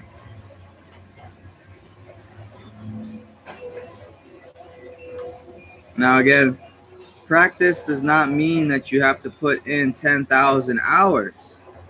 That's not practice. Practice is not 10,000 hours. Practice is the enjoyment. Practice is the actual experience. That is practice. It's not a matter of how many hours you put in. Practice is the actual experience. So before you go out there, you have to ask yourself, how many different practices are there, and which ones shouldn't be practiced but are still practiced today. So if we look at business and we say, what sort of practices do we not want to see but that we still see,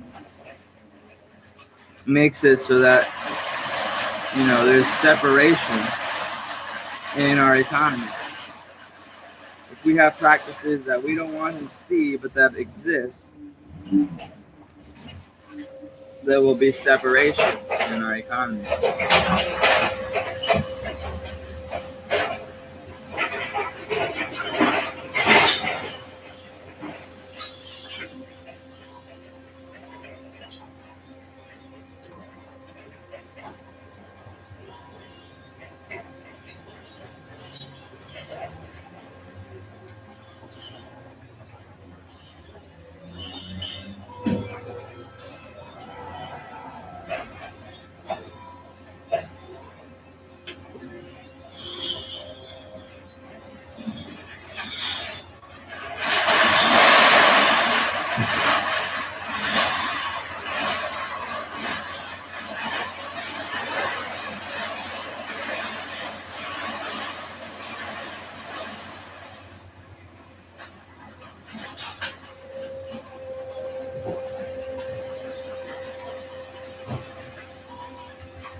Now, practice does not ever change over time. What you find is that practice stays the same across all time. It comes down to where are you in time. And based on where you are in time decides where you are in the practice.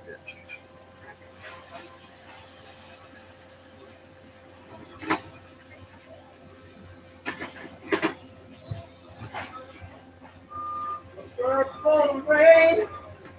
Work for the rain.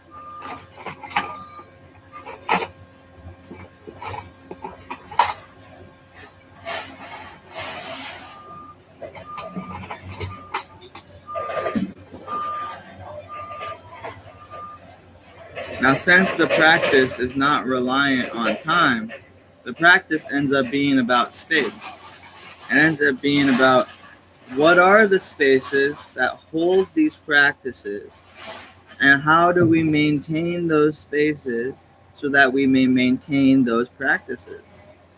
Now, there are no competition of practices, otherwise, you wouldn't have any space. What you end up finding is a system. And so on the system is like a motherboard or a hard drive. And within that hard drive or on that motherboard are all the spaces that organize all the light. And all that light is what we consider the practice.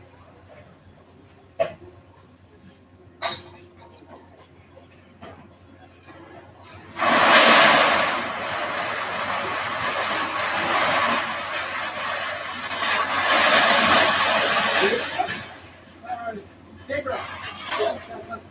Okay.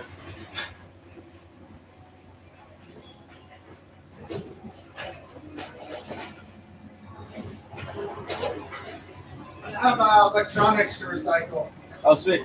Yeah, just drop them off and then we'll weigh them and everything. Okay. I don't even want to drop them off.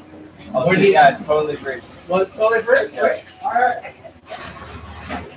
Where do you want me to put them? Right? Yeah, just right here. Right here? Oh, no, where he is right there where the bag is. All right. Where that bag is, right next to the bag. Oh, right here? Yeah. All right. Thank you.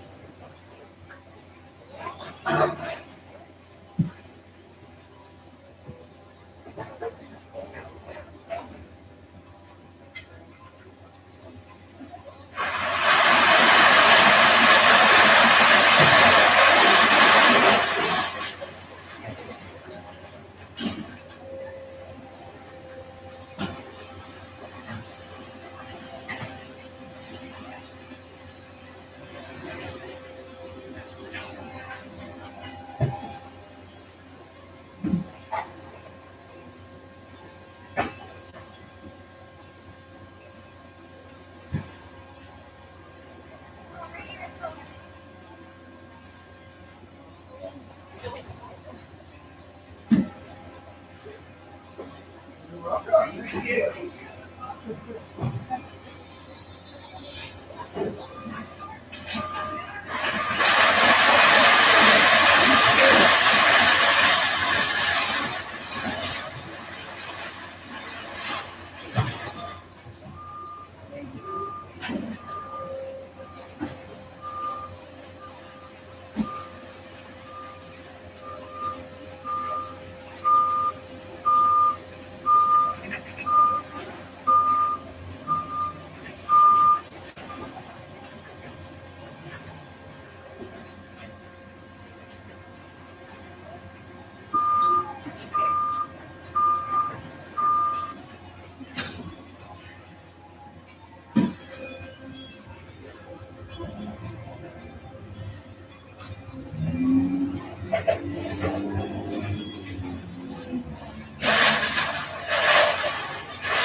93 times always.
Must be French. What's up? Must be French. What? Not French? Oh, we need it.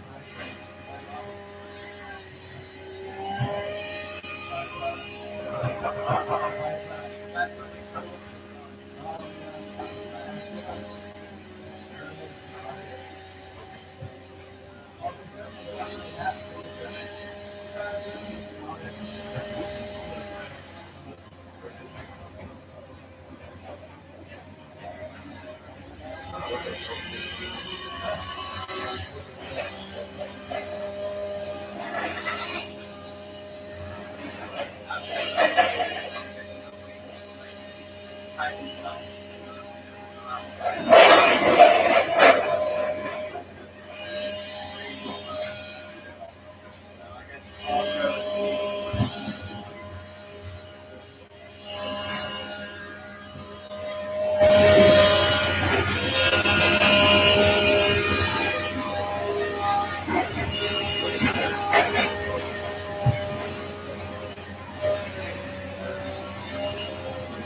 Now, the real question is, if you're going to plug something in, is it going to match the system?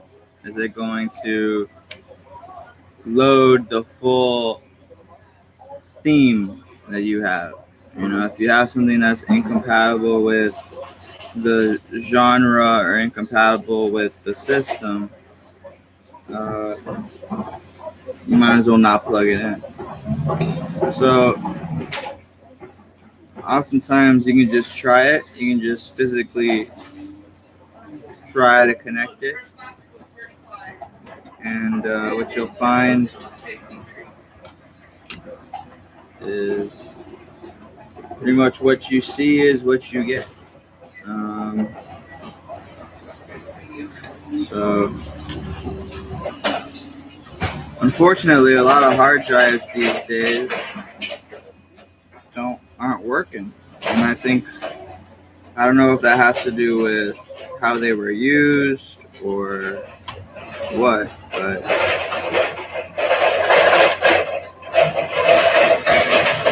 once a hard drive fails, it pretty much is no longer a reliable hard drive. So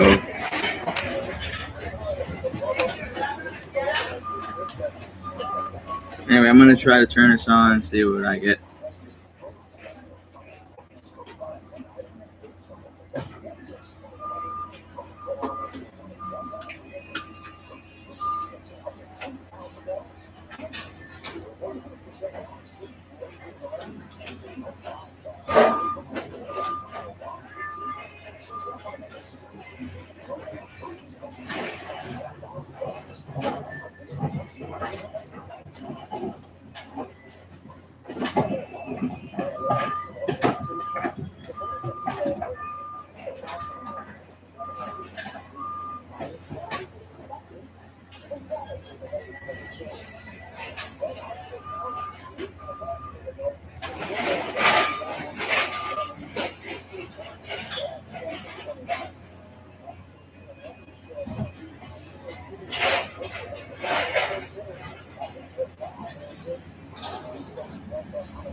Thank you.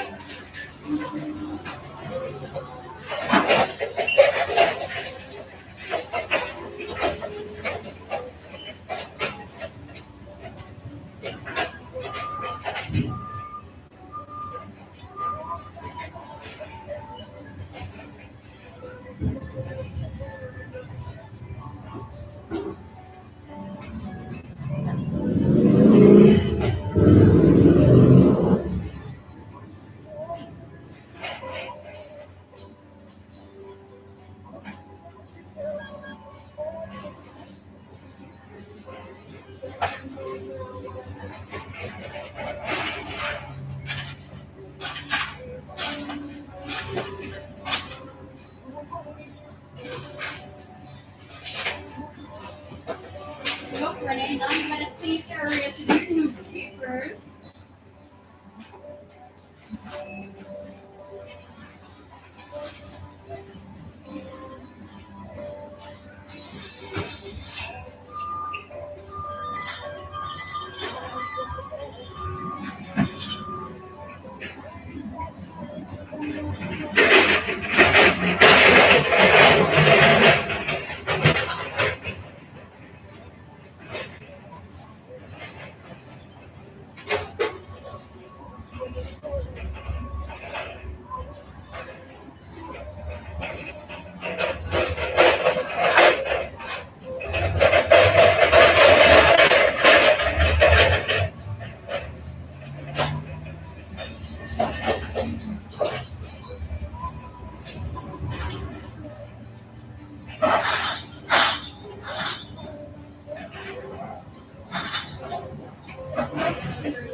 All right, so saw a lot of new stuff since I've been away.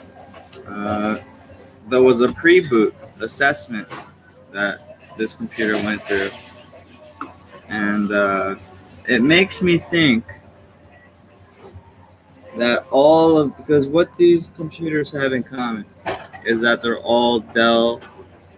Well, let's erase that for a minute. There's only so many computer manufacturers. Let's just start with the point. There's only so many computer manufacturers. Now, whether you're looking at the BIOS or whether you're loading from the build, your initial power is the build. So each computer has its own build, and each of those builds are unpackaged from a single uh, wire. So that particular wire runs all along your circuitry, but is also ran as a internal frequency. So based on the manufacturer can utilize that frequency to optimize each build so that each build does its own characteristic um, startup. So what I'm finding is you having a lot of these different, you have pre-boot assessments, all of these different BIOS configurations, and what that tells me is that either the manufacturer or the user are optimizing each of these devices. Once you change your device, it's changed permanently. If you were to rebuild your computer, and truly,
now because of that, I may want to go ahead and put the serial number.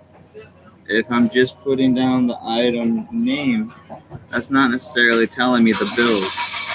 What I'm finding is that although these machines are the same, they have different BIOS, they've got different builds, they've got different pre-boots. So I might as well just write down the serial number and forget about the rest. I should just write down uh, those two things, the item name and the serial number.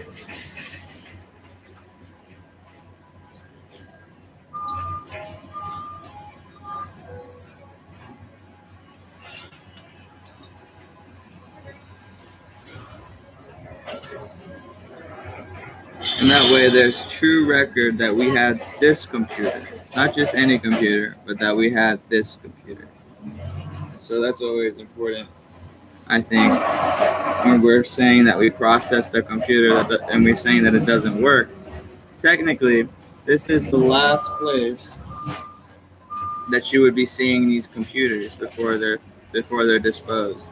So we're keeping track of these serial numbers saying we verified that this serial number is not working.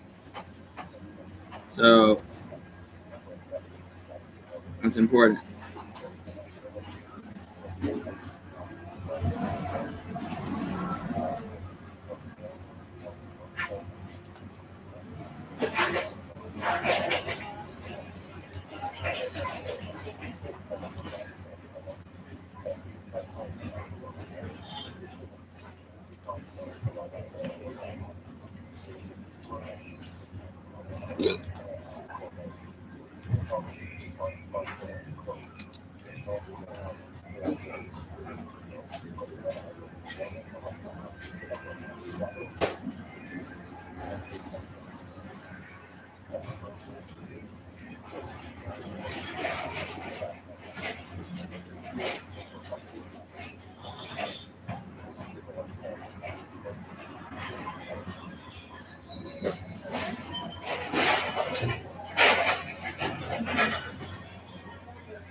Oftentimes, it's not a matter of compatibility. A lot of these are going to be compatible.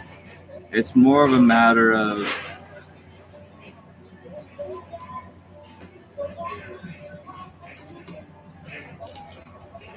having all the pieces working. So a lot of these units are missing hard drives. So hard drives end up being the biggest commodity. So it's hard to have everything ready with a hard drive, but that's really what we get paid most for, is for the hard drives, just to put the hard drives in there.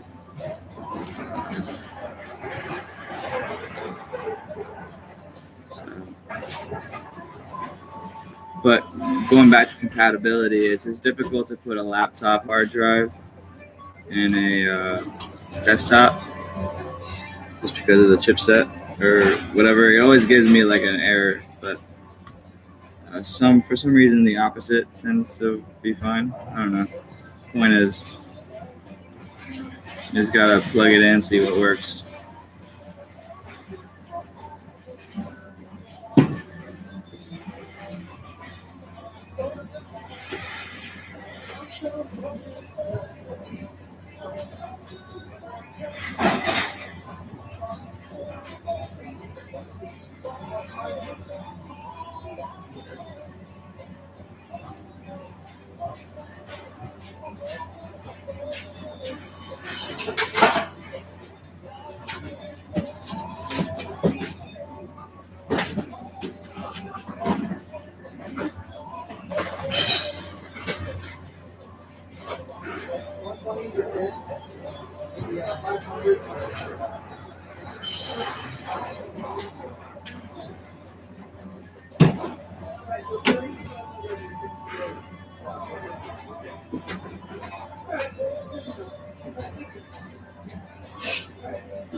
So the good news is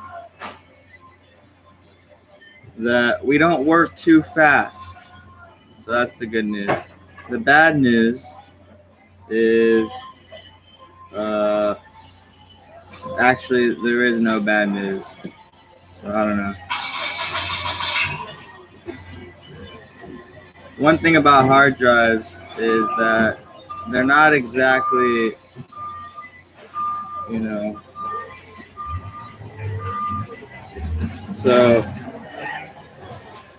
turns out we had a USB boot problem. I don't seem to have my USB.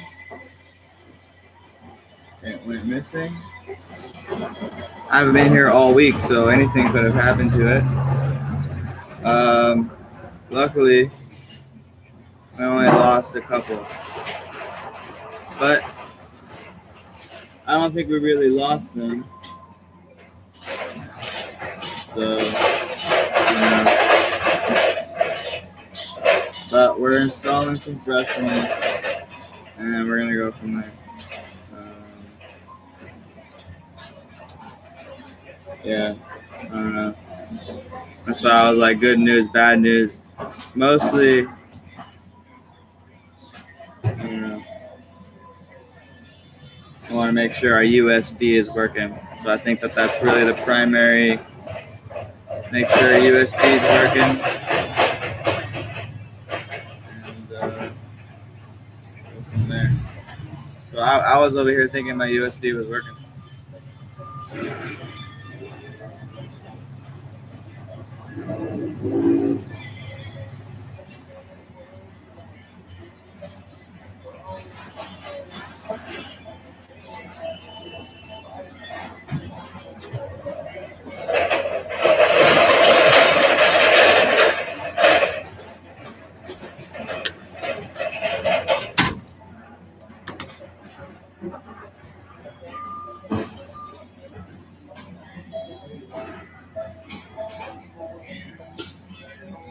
and my other USB doesn't seem to be here.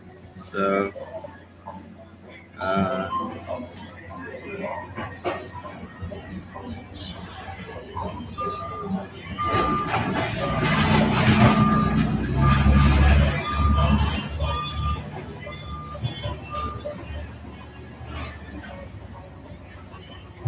now each of these computers takes quite a bit. We have to plug them in. We have to plug in our USB. So trying to organize computers that need to be restored and inventoried basically comes down to how many USBs you got. So the fact that this USB doesn't work and the fact that I can't find my other USB means that we're basically cut in half. So right now we're going at 2 workstations at a time when we could be going at 4 workstations at a time. But once again,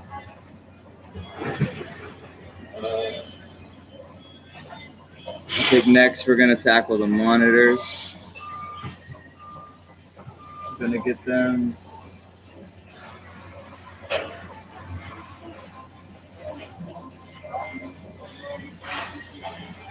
organized. I don't need too many monitors. Other than that, and after that will be the laptops. So once we're in the laptop stage, we're basically smooth sailing. So people often want, hold on.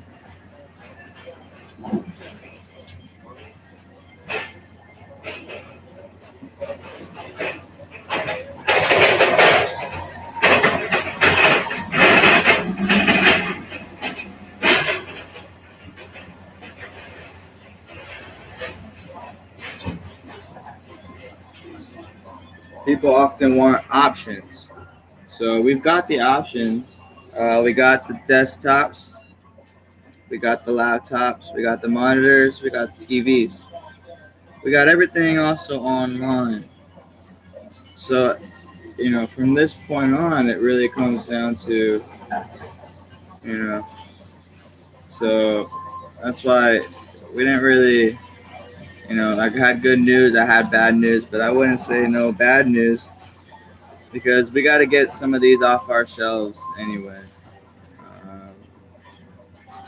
So there really is no loss, but to be down 2 USBs means, I was thinking about it, that's the true value of the operation is how many USBs you got. We got enough monitors and enough CPUs and enough hard drives for you to test out. Maybe not hard drives, but we got enough to test out. However, it's how many USBs you got. That's the real operation. So first thing you're going to want to do is create your boot disks, your boot USBs. You can create a USB for every single thing you want.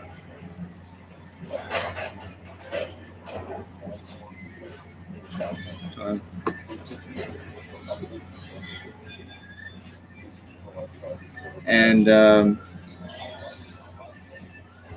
there's all sorts of software to help you do that. And that's basically how you get started.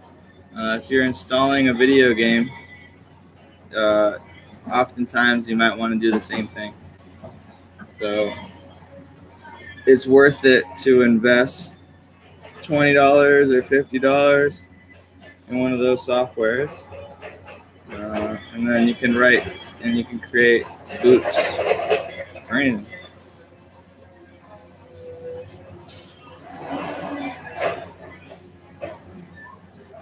But yeah, now we're just waiting for these utilities to finish setting up, and then we can swap them out for the next batch. So it's a pretty slow process. It really comes down to how many USBs you get.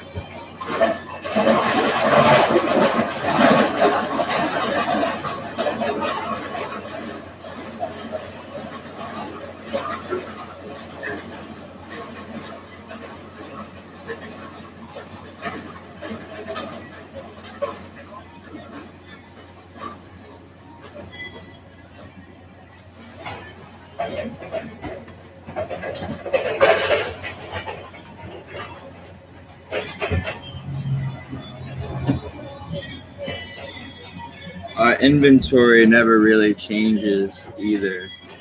So whether you come in right now or tomorrow or next year, the products stay the same, and I'm never really missing out on anything.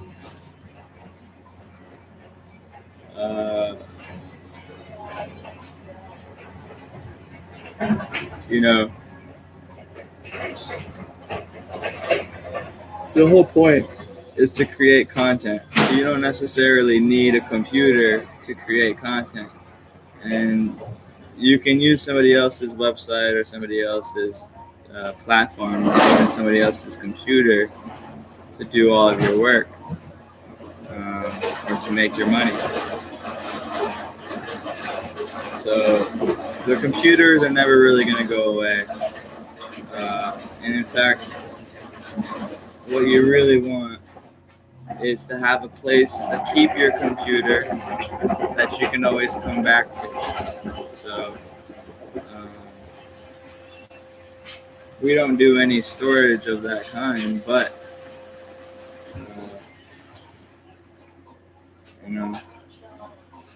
with so many computers, I'm sure we can come up with some solutions. So right now, we're just going through each computer, but our shelves are stocked, the work is done, the organization is in processing these computers. So we can't really get more organized than what we are. I've got photos, carousels over there.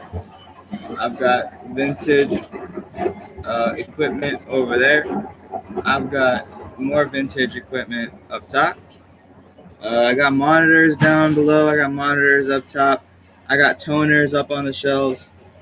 So I got a PlayStation over there that I got to check out. So if you want a TV, we got one. We got a bunch of TVs. If you want something, come over here. We probably have it for you. We got a ton of cords. We got a ton of RAM, a ton of hard drives. So I think that, you should come over here and buy a computer. Anyway, just buy one. Why not? Just buy it. So go home, take your computer, buy another one. Just keep buying it. And,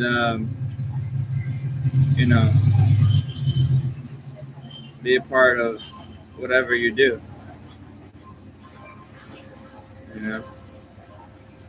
Surf the web, make your videos, buy our products, do whatever it is you do, but just come get a computer first. That way, you're always with the right setup to begin with. If you decide that the computer is not for you and you're ready to go and leave and be on the MacBook or on the Mac world, and you don't want to deal with these PCs no more,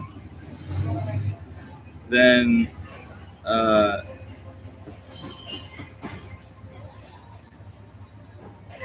that's definitely doable, for sure. So just drop off your computer if you're ready to go off to the Mac world. Drop off your computer and yeah, we'll process it for you. But if you can't afford the Mac world, then come over here and buy one of our computers until you can afford it. And even if you can afford Mac,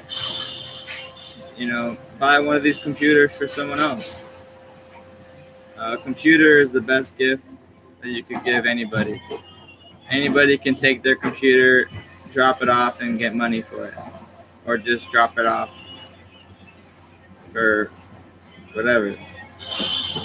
But a computer is going to be your most valuable asset. So whether you're in the Mac world or not, stop on by, get one of our computers.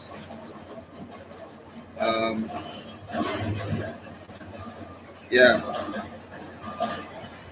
We safely dispose of everything. So if you have hard drives, we will wipe it for you. We will make sure everything's clean. And that's part of our job as well, is to see who's dropping off these computers. Why would they be dropping off these computers?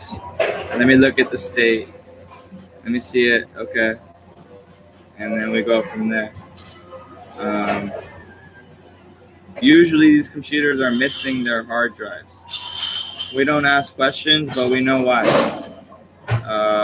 Even if you have the hard drives in there, I just booted up one earlier. I booted it up, Windows 7. And lo and behold, the hard drive made a lot of sense. So I put it to the side and I said, well, I'm going to wipe that later. For now, let's move on. And that's pretty much where we're at now.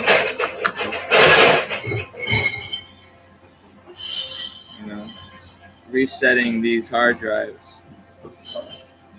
Now, one thing I could do is I could reset the hard drives using the same CPU and just do that over and over again until I have a bunch of hard drives that I know are reset and clean with the operating system. However, I think I tried that in the past and it didn't really work. So what I like to do is I just get the hard drive in there, I get it restored, I check it out, I make sure everything's good, I look at the stats, I put it into the system, I close up the box, that's it. It's done. Put it on the shelf, it's over. I don't have to think about it no more. So that's really the way I do it. Instead of using a host system and then swapping out hard drives and trying to get as many hard drives as I can, I just say, forget it. One hard drive, put it in there. Get it to work. If it doesn't work, change the hard drive. If it still doesn't work, go from there. But basically, that's where we're at. We just put the hard drive, we just restored, and now we're going to go through the settings, get everything calibrated, and then we're going to close up the shell and put it on the shelf after we put it in inventory. And I'll probably take some pictures and put it online.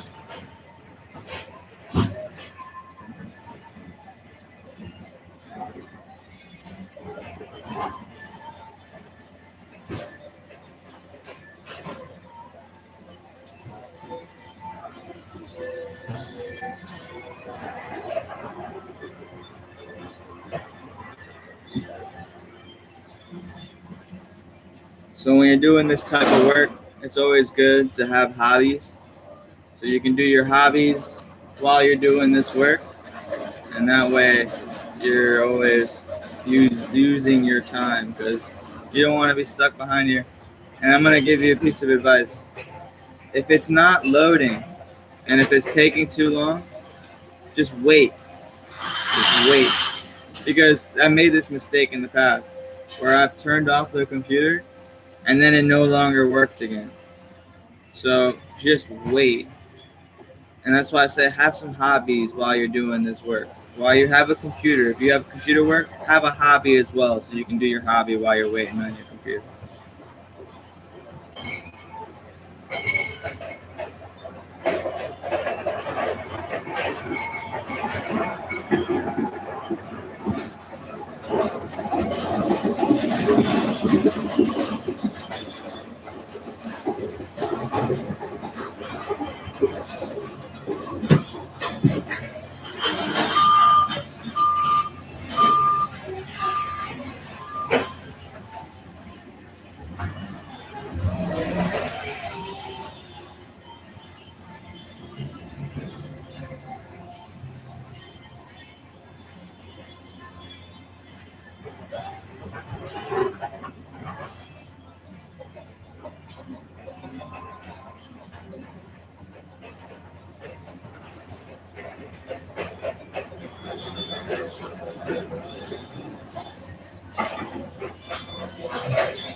Right. So we got 2 new computers. So that's pretty sweet. Um,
Go on the scale one by one.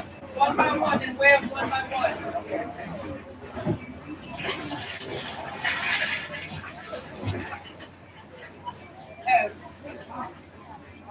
I'll put this inside here so I put the English patterns. And everything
Man, that's the thing about every workstation. You sit at a workstation, you're gonna have some revelations. You're gonna have some profound revelations. And that's why I like to set up each workstation the way it is. On this pointer, I have these Polaroid ancestors, is what I call them. But basically, they're carousels for those tiny little Polaroids. And I was sitting there thinking about the journey of a photographer and what that means to follow the eye. So I had a profound revelation sitting there waiting. I'm waiting for these two CPUs to install their operating system. And like I advised earlier, do not reset the operator or reset the operating system before it's done. It may flash the BIOS and you may no longer be able to access because it may be corrupted. So best let it be. When I peeked over to this one, I just see a black screen, so I'm not sure. I might wait for a little bit, but I may break my own rule and try to restart it anyway. On the other screen, I'm waiting for the Windows startup to load up, so I'm gonna be patient with that. All we can really have is, can't really make it go any faster, so I'm gonna go back and see where we're at.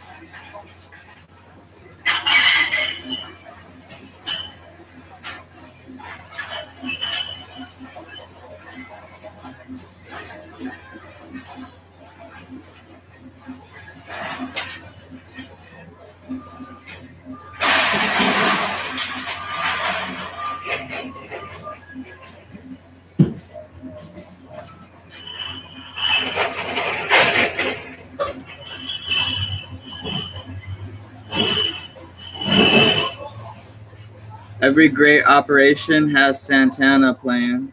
Make sure you have your radio and that you're tuned in.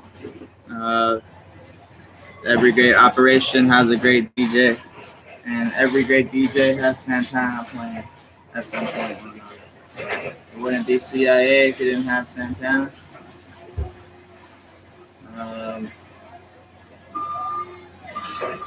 This is basically how it works here. You just wait, and pretty much it. You make sure you stay on top of whatever has to be done, which is basically, if you're doing your job, it should really be that there isn't really much to do. If you're doing your job correctly, there shouldn't really be much to do, and you should be out there in the field. As long as you've got one person back in the office, making sure that we are always on top of things and giving you guys updates. And that way, if you need to make a call or if you need to stop in and buy something, we will always be here.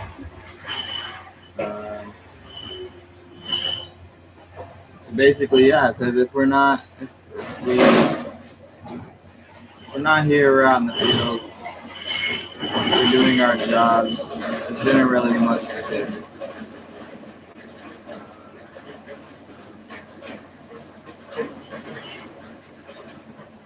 I'm looking at some of these CPUs and I'm wondering, well, is it worth it to save low CPUs? I think that it's worth it, to be honest with you. But I may just go ahead and toss them. I may just go ahead and throw them all away.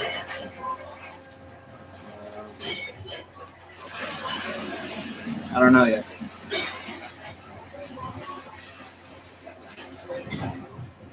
And it's not because of it's mostly because if you were to install a software, you probably would have incompatibility. So that's one big reason.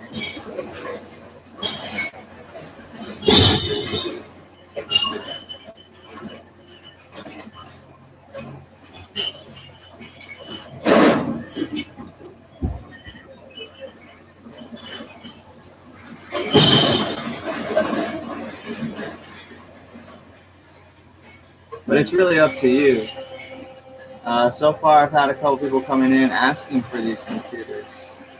So the survey tells me that we should keep the computers.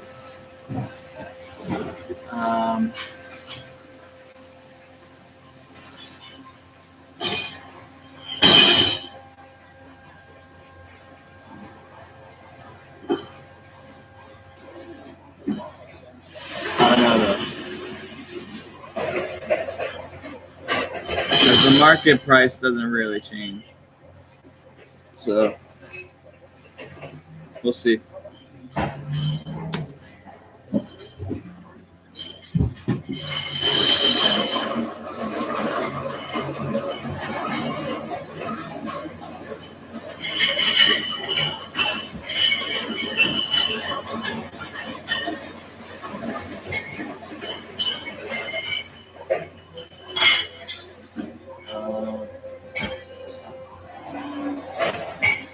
think it comes down to hard drives. I think we have a limited supply of hard drives. So we give up a hard drive for a low processor, it may not be worth it. So it's up to you guys to come in and to buy the parts. We can assemble it for you, but if you come in and say, I just want a low processor, it doesn't matter, just give me the low processor. You can test it out and figure it out from there. So it's really up to you. I mean, you can always purchase it ahead of time. If you purchase for a computer ahead of time, then, but I don't know, because the consumer says yes, but it just doesn't make any sense. So that's where we're at. I'm almost done with all of these i5s, i3s, i7s, and I'm getting ready to go on to the laptop. So I really want to just toss these low processors. As you consumers have told me, you said you want those computers. I said, okay, but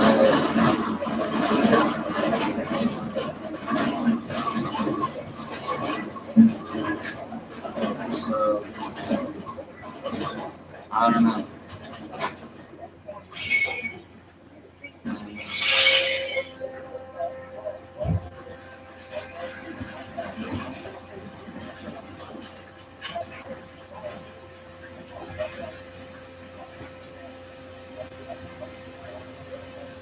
I don't think it's worth it. I really don't. I think that we only should have i7s until i7s cost $100. That's what I think. I think that if we get rid of all these low processors until we only have i7s, then our i7s will cost $100. So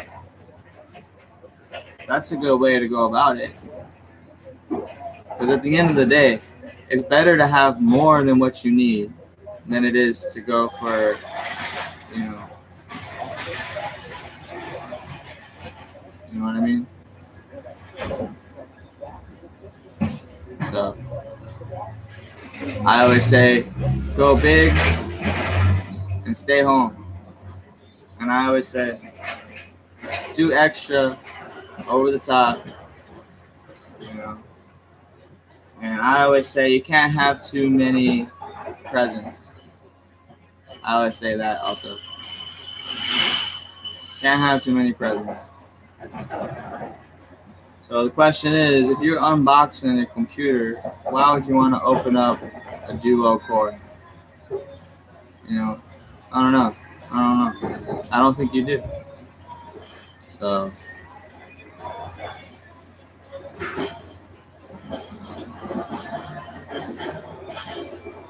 I think we're ready.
One thing I did consider, but I don't know, I might throw that out the window, is that you might want a lower processor because of the incompatibility. So You can actually choose a lower model just for the reason and the fact that you don't want it to be compatible. However, I don't think that that's actually going to matter. As an end user, I don't believe that actually matters. You think you might as well go the Linux route if you're going to be thinking and worried about that kind of stuff. So, once again, I'm back to my initial conclusion, which is to toss these low processors. I don't know though, because what I really want to do is I really want to plug them in, get them tested, and just flash sub. But I don't know.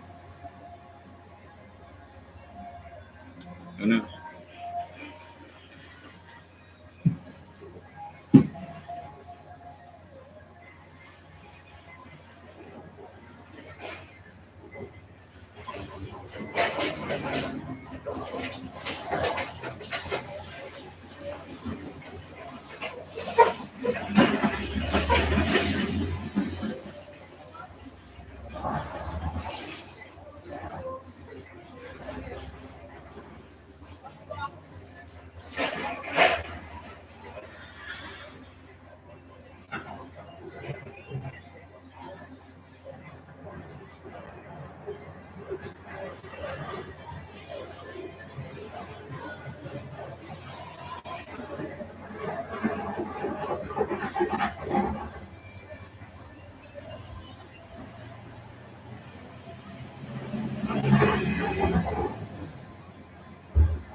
So we got another one for the team. Now, a lot of people refer to their machines as beasts or as female. I say neither. I say that machine is the man. Now, we got another one for the team. Means we got another power block, Optiplex. So that's always exciting. What I like to do is I like to just go ahead and get it working, and I try not to mess around too much.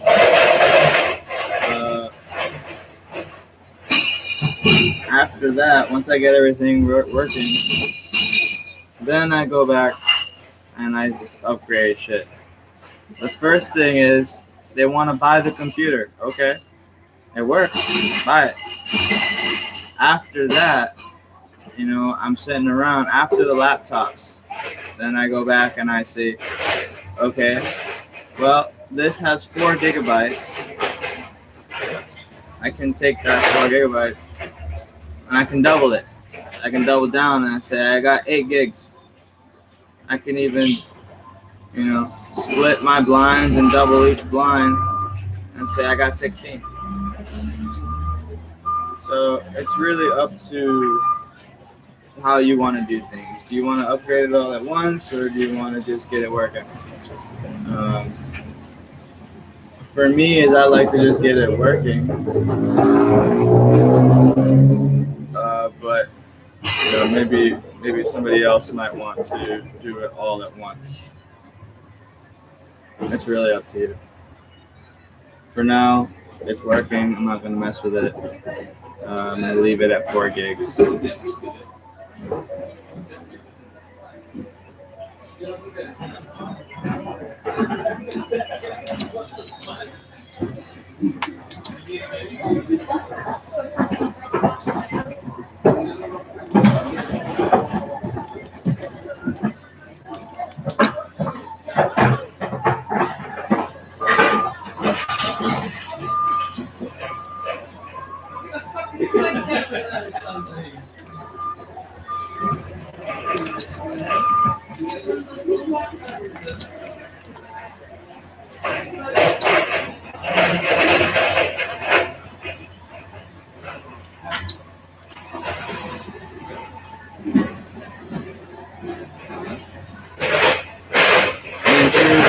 I'm going to tell you the truth.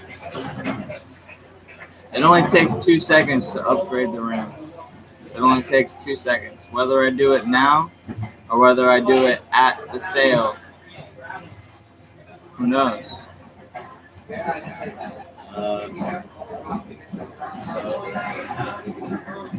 I always say, put it on the shelf.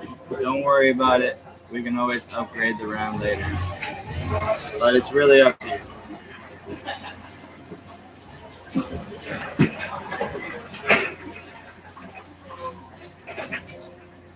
And that's life. First you want to know is, does it work? And you say, okay. And you're not really worried about the RAM quite yet. You're not worried about that because you can upgrade that in 2 seconds. 2 seconds, upgrade it. So you're not really too worried about the RAM. What you really want to know is, does it work? So that's why once I get it to work, I just let it be. Somebody could tell me, oh, well, why not just upgrade the RAM first? And the reason why I don't is because I don't want to mess with it. I want to receive it as it is. I want to get it to work with as little, effort as possible. And then from there, we can always upgrade. So whether, that's hard drives is one of those, it'll take an hour, but RAM takes 2 seconds. So I just like to keep it the way it is.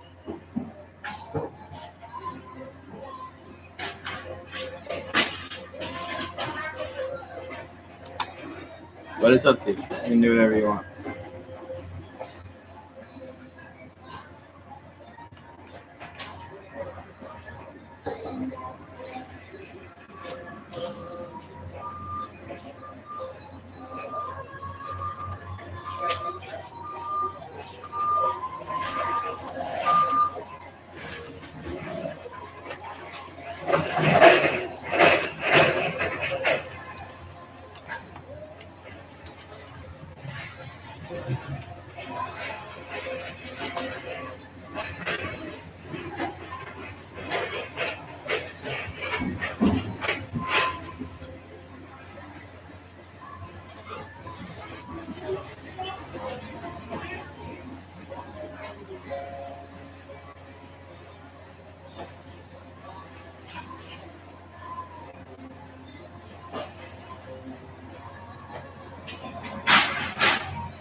So these pair of pliers just showed up. and I've never needed pliers before, and it just so happens that I need pliers right now, and there's the pliers. So, I ended up busting open this shell, and now I got it all bent out of shape. So I gotta reform it. Hopefully I can get it to close.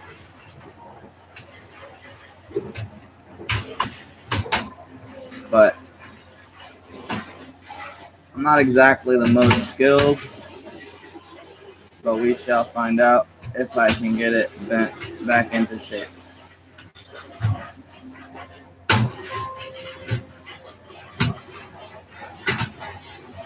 So yeah, I mean, this is kind of how it is, you know? But that's what makes it so fun. You never know what the day is gonna throw at you. You throw a wrench into the machine, and all of a sudden, you're grateful because you needed those pairs of pliers. So,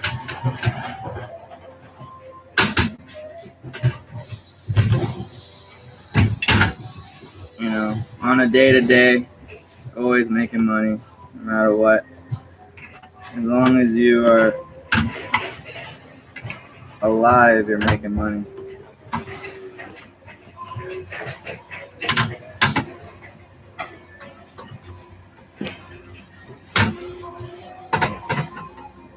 But I don't know, this isn't really looking too optimistic. I got a lot of obstacles here.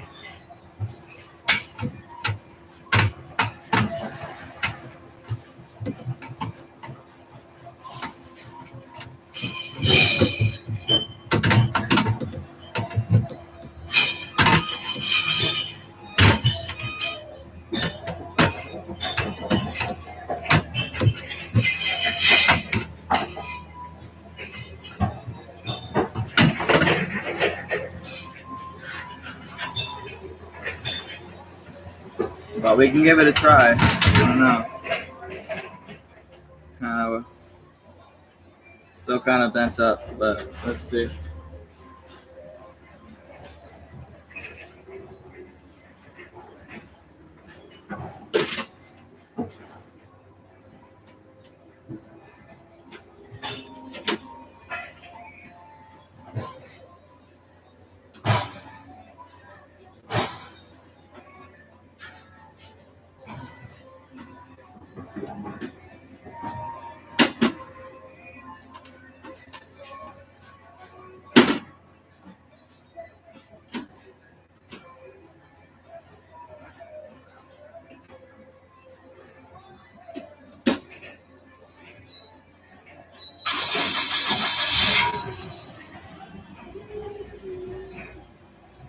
So it's not totally latched in, but I got a little bit of a crack here. But I think it's going to work for what we need it to do. So I think I'm just going to put it on the shelf just like that. Because the cover's on. Somebody else wants to try to bend it some more. Be my guest. Let's make sure that we're inventory. Yep, in the system.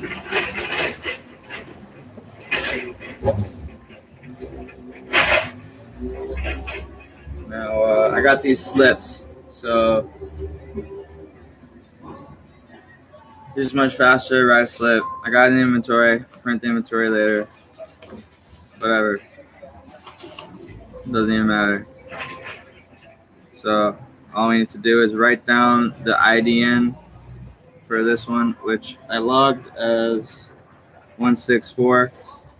And then I just want to know the price that I listed it at. So I just write the price, 180. I write my name. I write the date.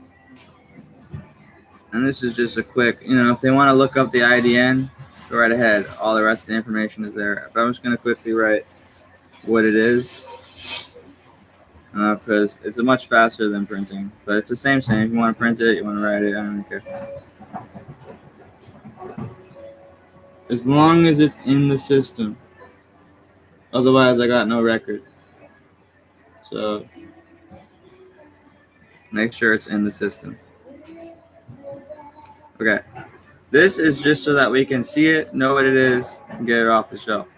If it's in the system, though, I can pull up the system and then see kind of, what we're working with. You can put the model if you want.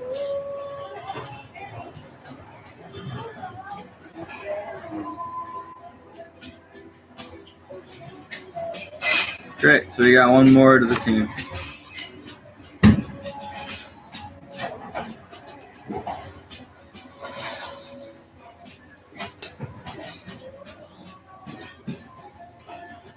All right.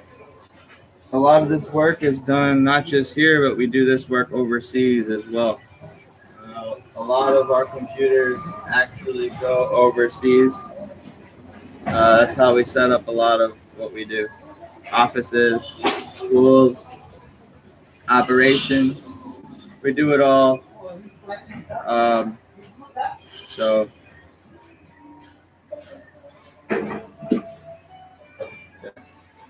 make sure you know how to do all these things.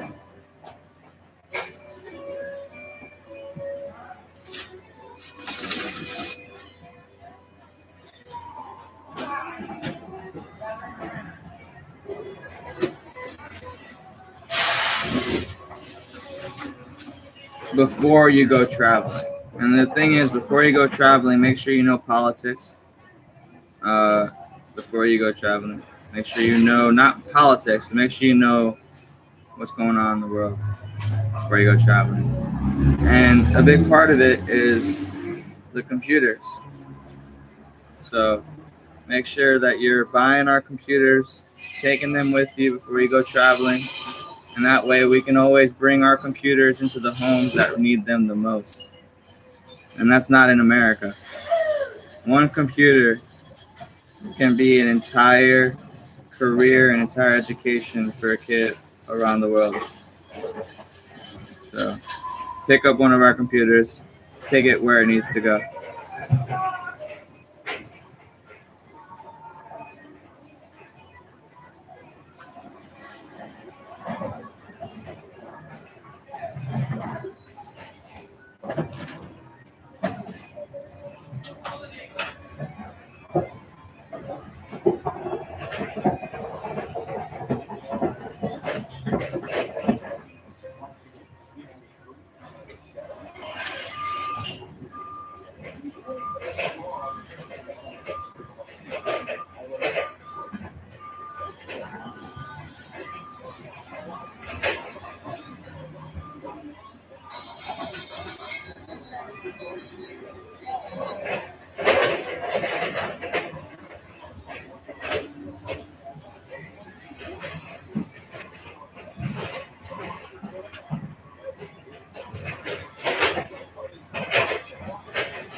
I'm going to tell you something serious.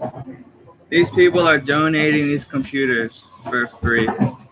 These computers need to go around the world for free. We're not going to buy those tickets. So before you come and buy a computer, go and buy a ticket. But before you buy a ticket, make sure you're working for the right company. You work for the right company, we're going to send you traveling, we're going to send you hiking, we're going to send you to the villages. But before you go to the villages, take one of our computers with you. Take them to where they belong and set them up, get it running. And if they don't have electricity, bring electricity with you as well.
Yeah, so if you are traveling overseas, we already probably have an office there because by the looks of it, it's hard to move these offices around. So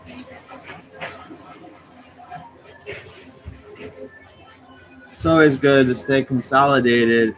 If you want to do something with your life, uh, head over to one of our offices, sign up, travel, and get paid to do what we do, which is basically to travel and to never leave at the same time. So we got a lot of stories, but with one of our computers, you can watch our stories, you can read our stories. But it's hard to move around our stories, that's for sure. A lot of our stories stay local. A lot of our stories, you won't find them on the map, but with a little bit of creativity, you could be at the right place at the right time. So right now I'm trying to power on this computer. I'm getting a blinking light. I have a choice. Do I set it aside or do I toss it? A blinking light can't be good.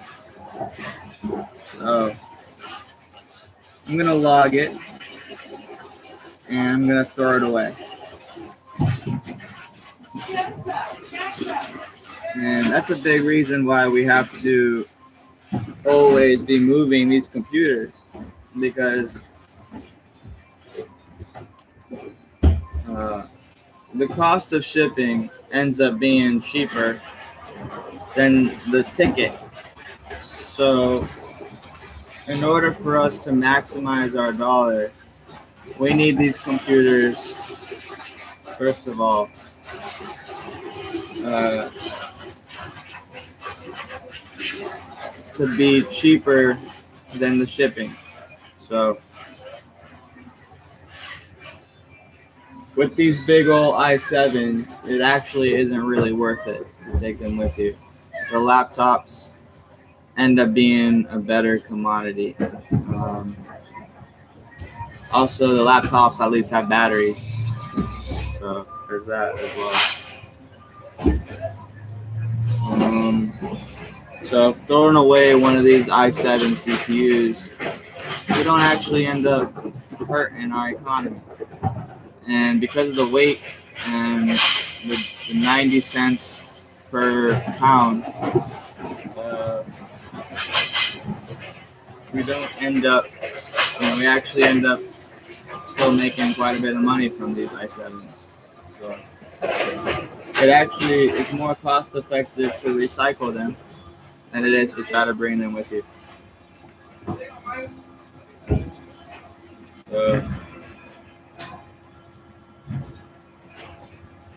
But if you are traveling, do make sure you bring some extra laptops or some extra computers, something that you can give away and you can set up,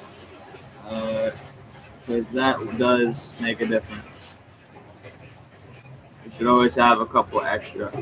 Is always a good rule of thumb.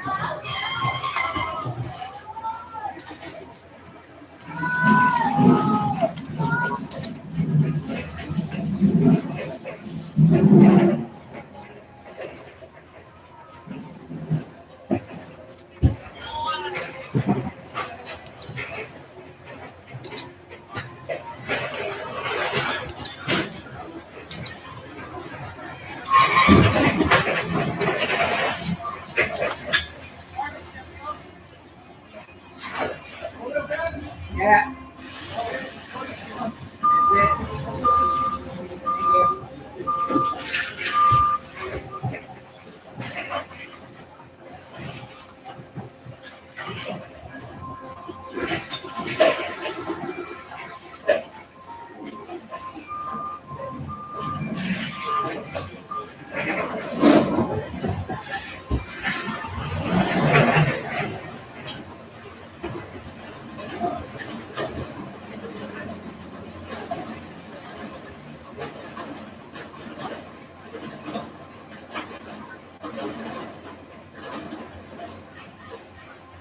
Alright. It hurts. Every i7 we gotta take out. It hurts. But we don't got time. We just gotta keep pushing on, keep pushing, keep pushing.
pretty much done for the day.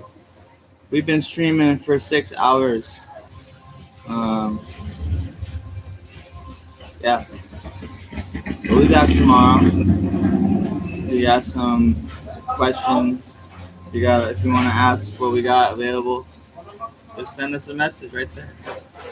We're here live. We're gonna answer those questions right here, right now. But for right now, we're gonna log off, and we got a few new team members on the team. Got a couple I3s, got an I7. We made a sale today. Anyway.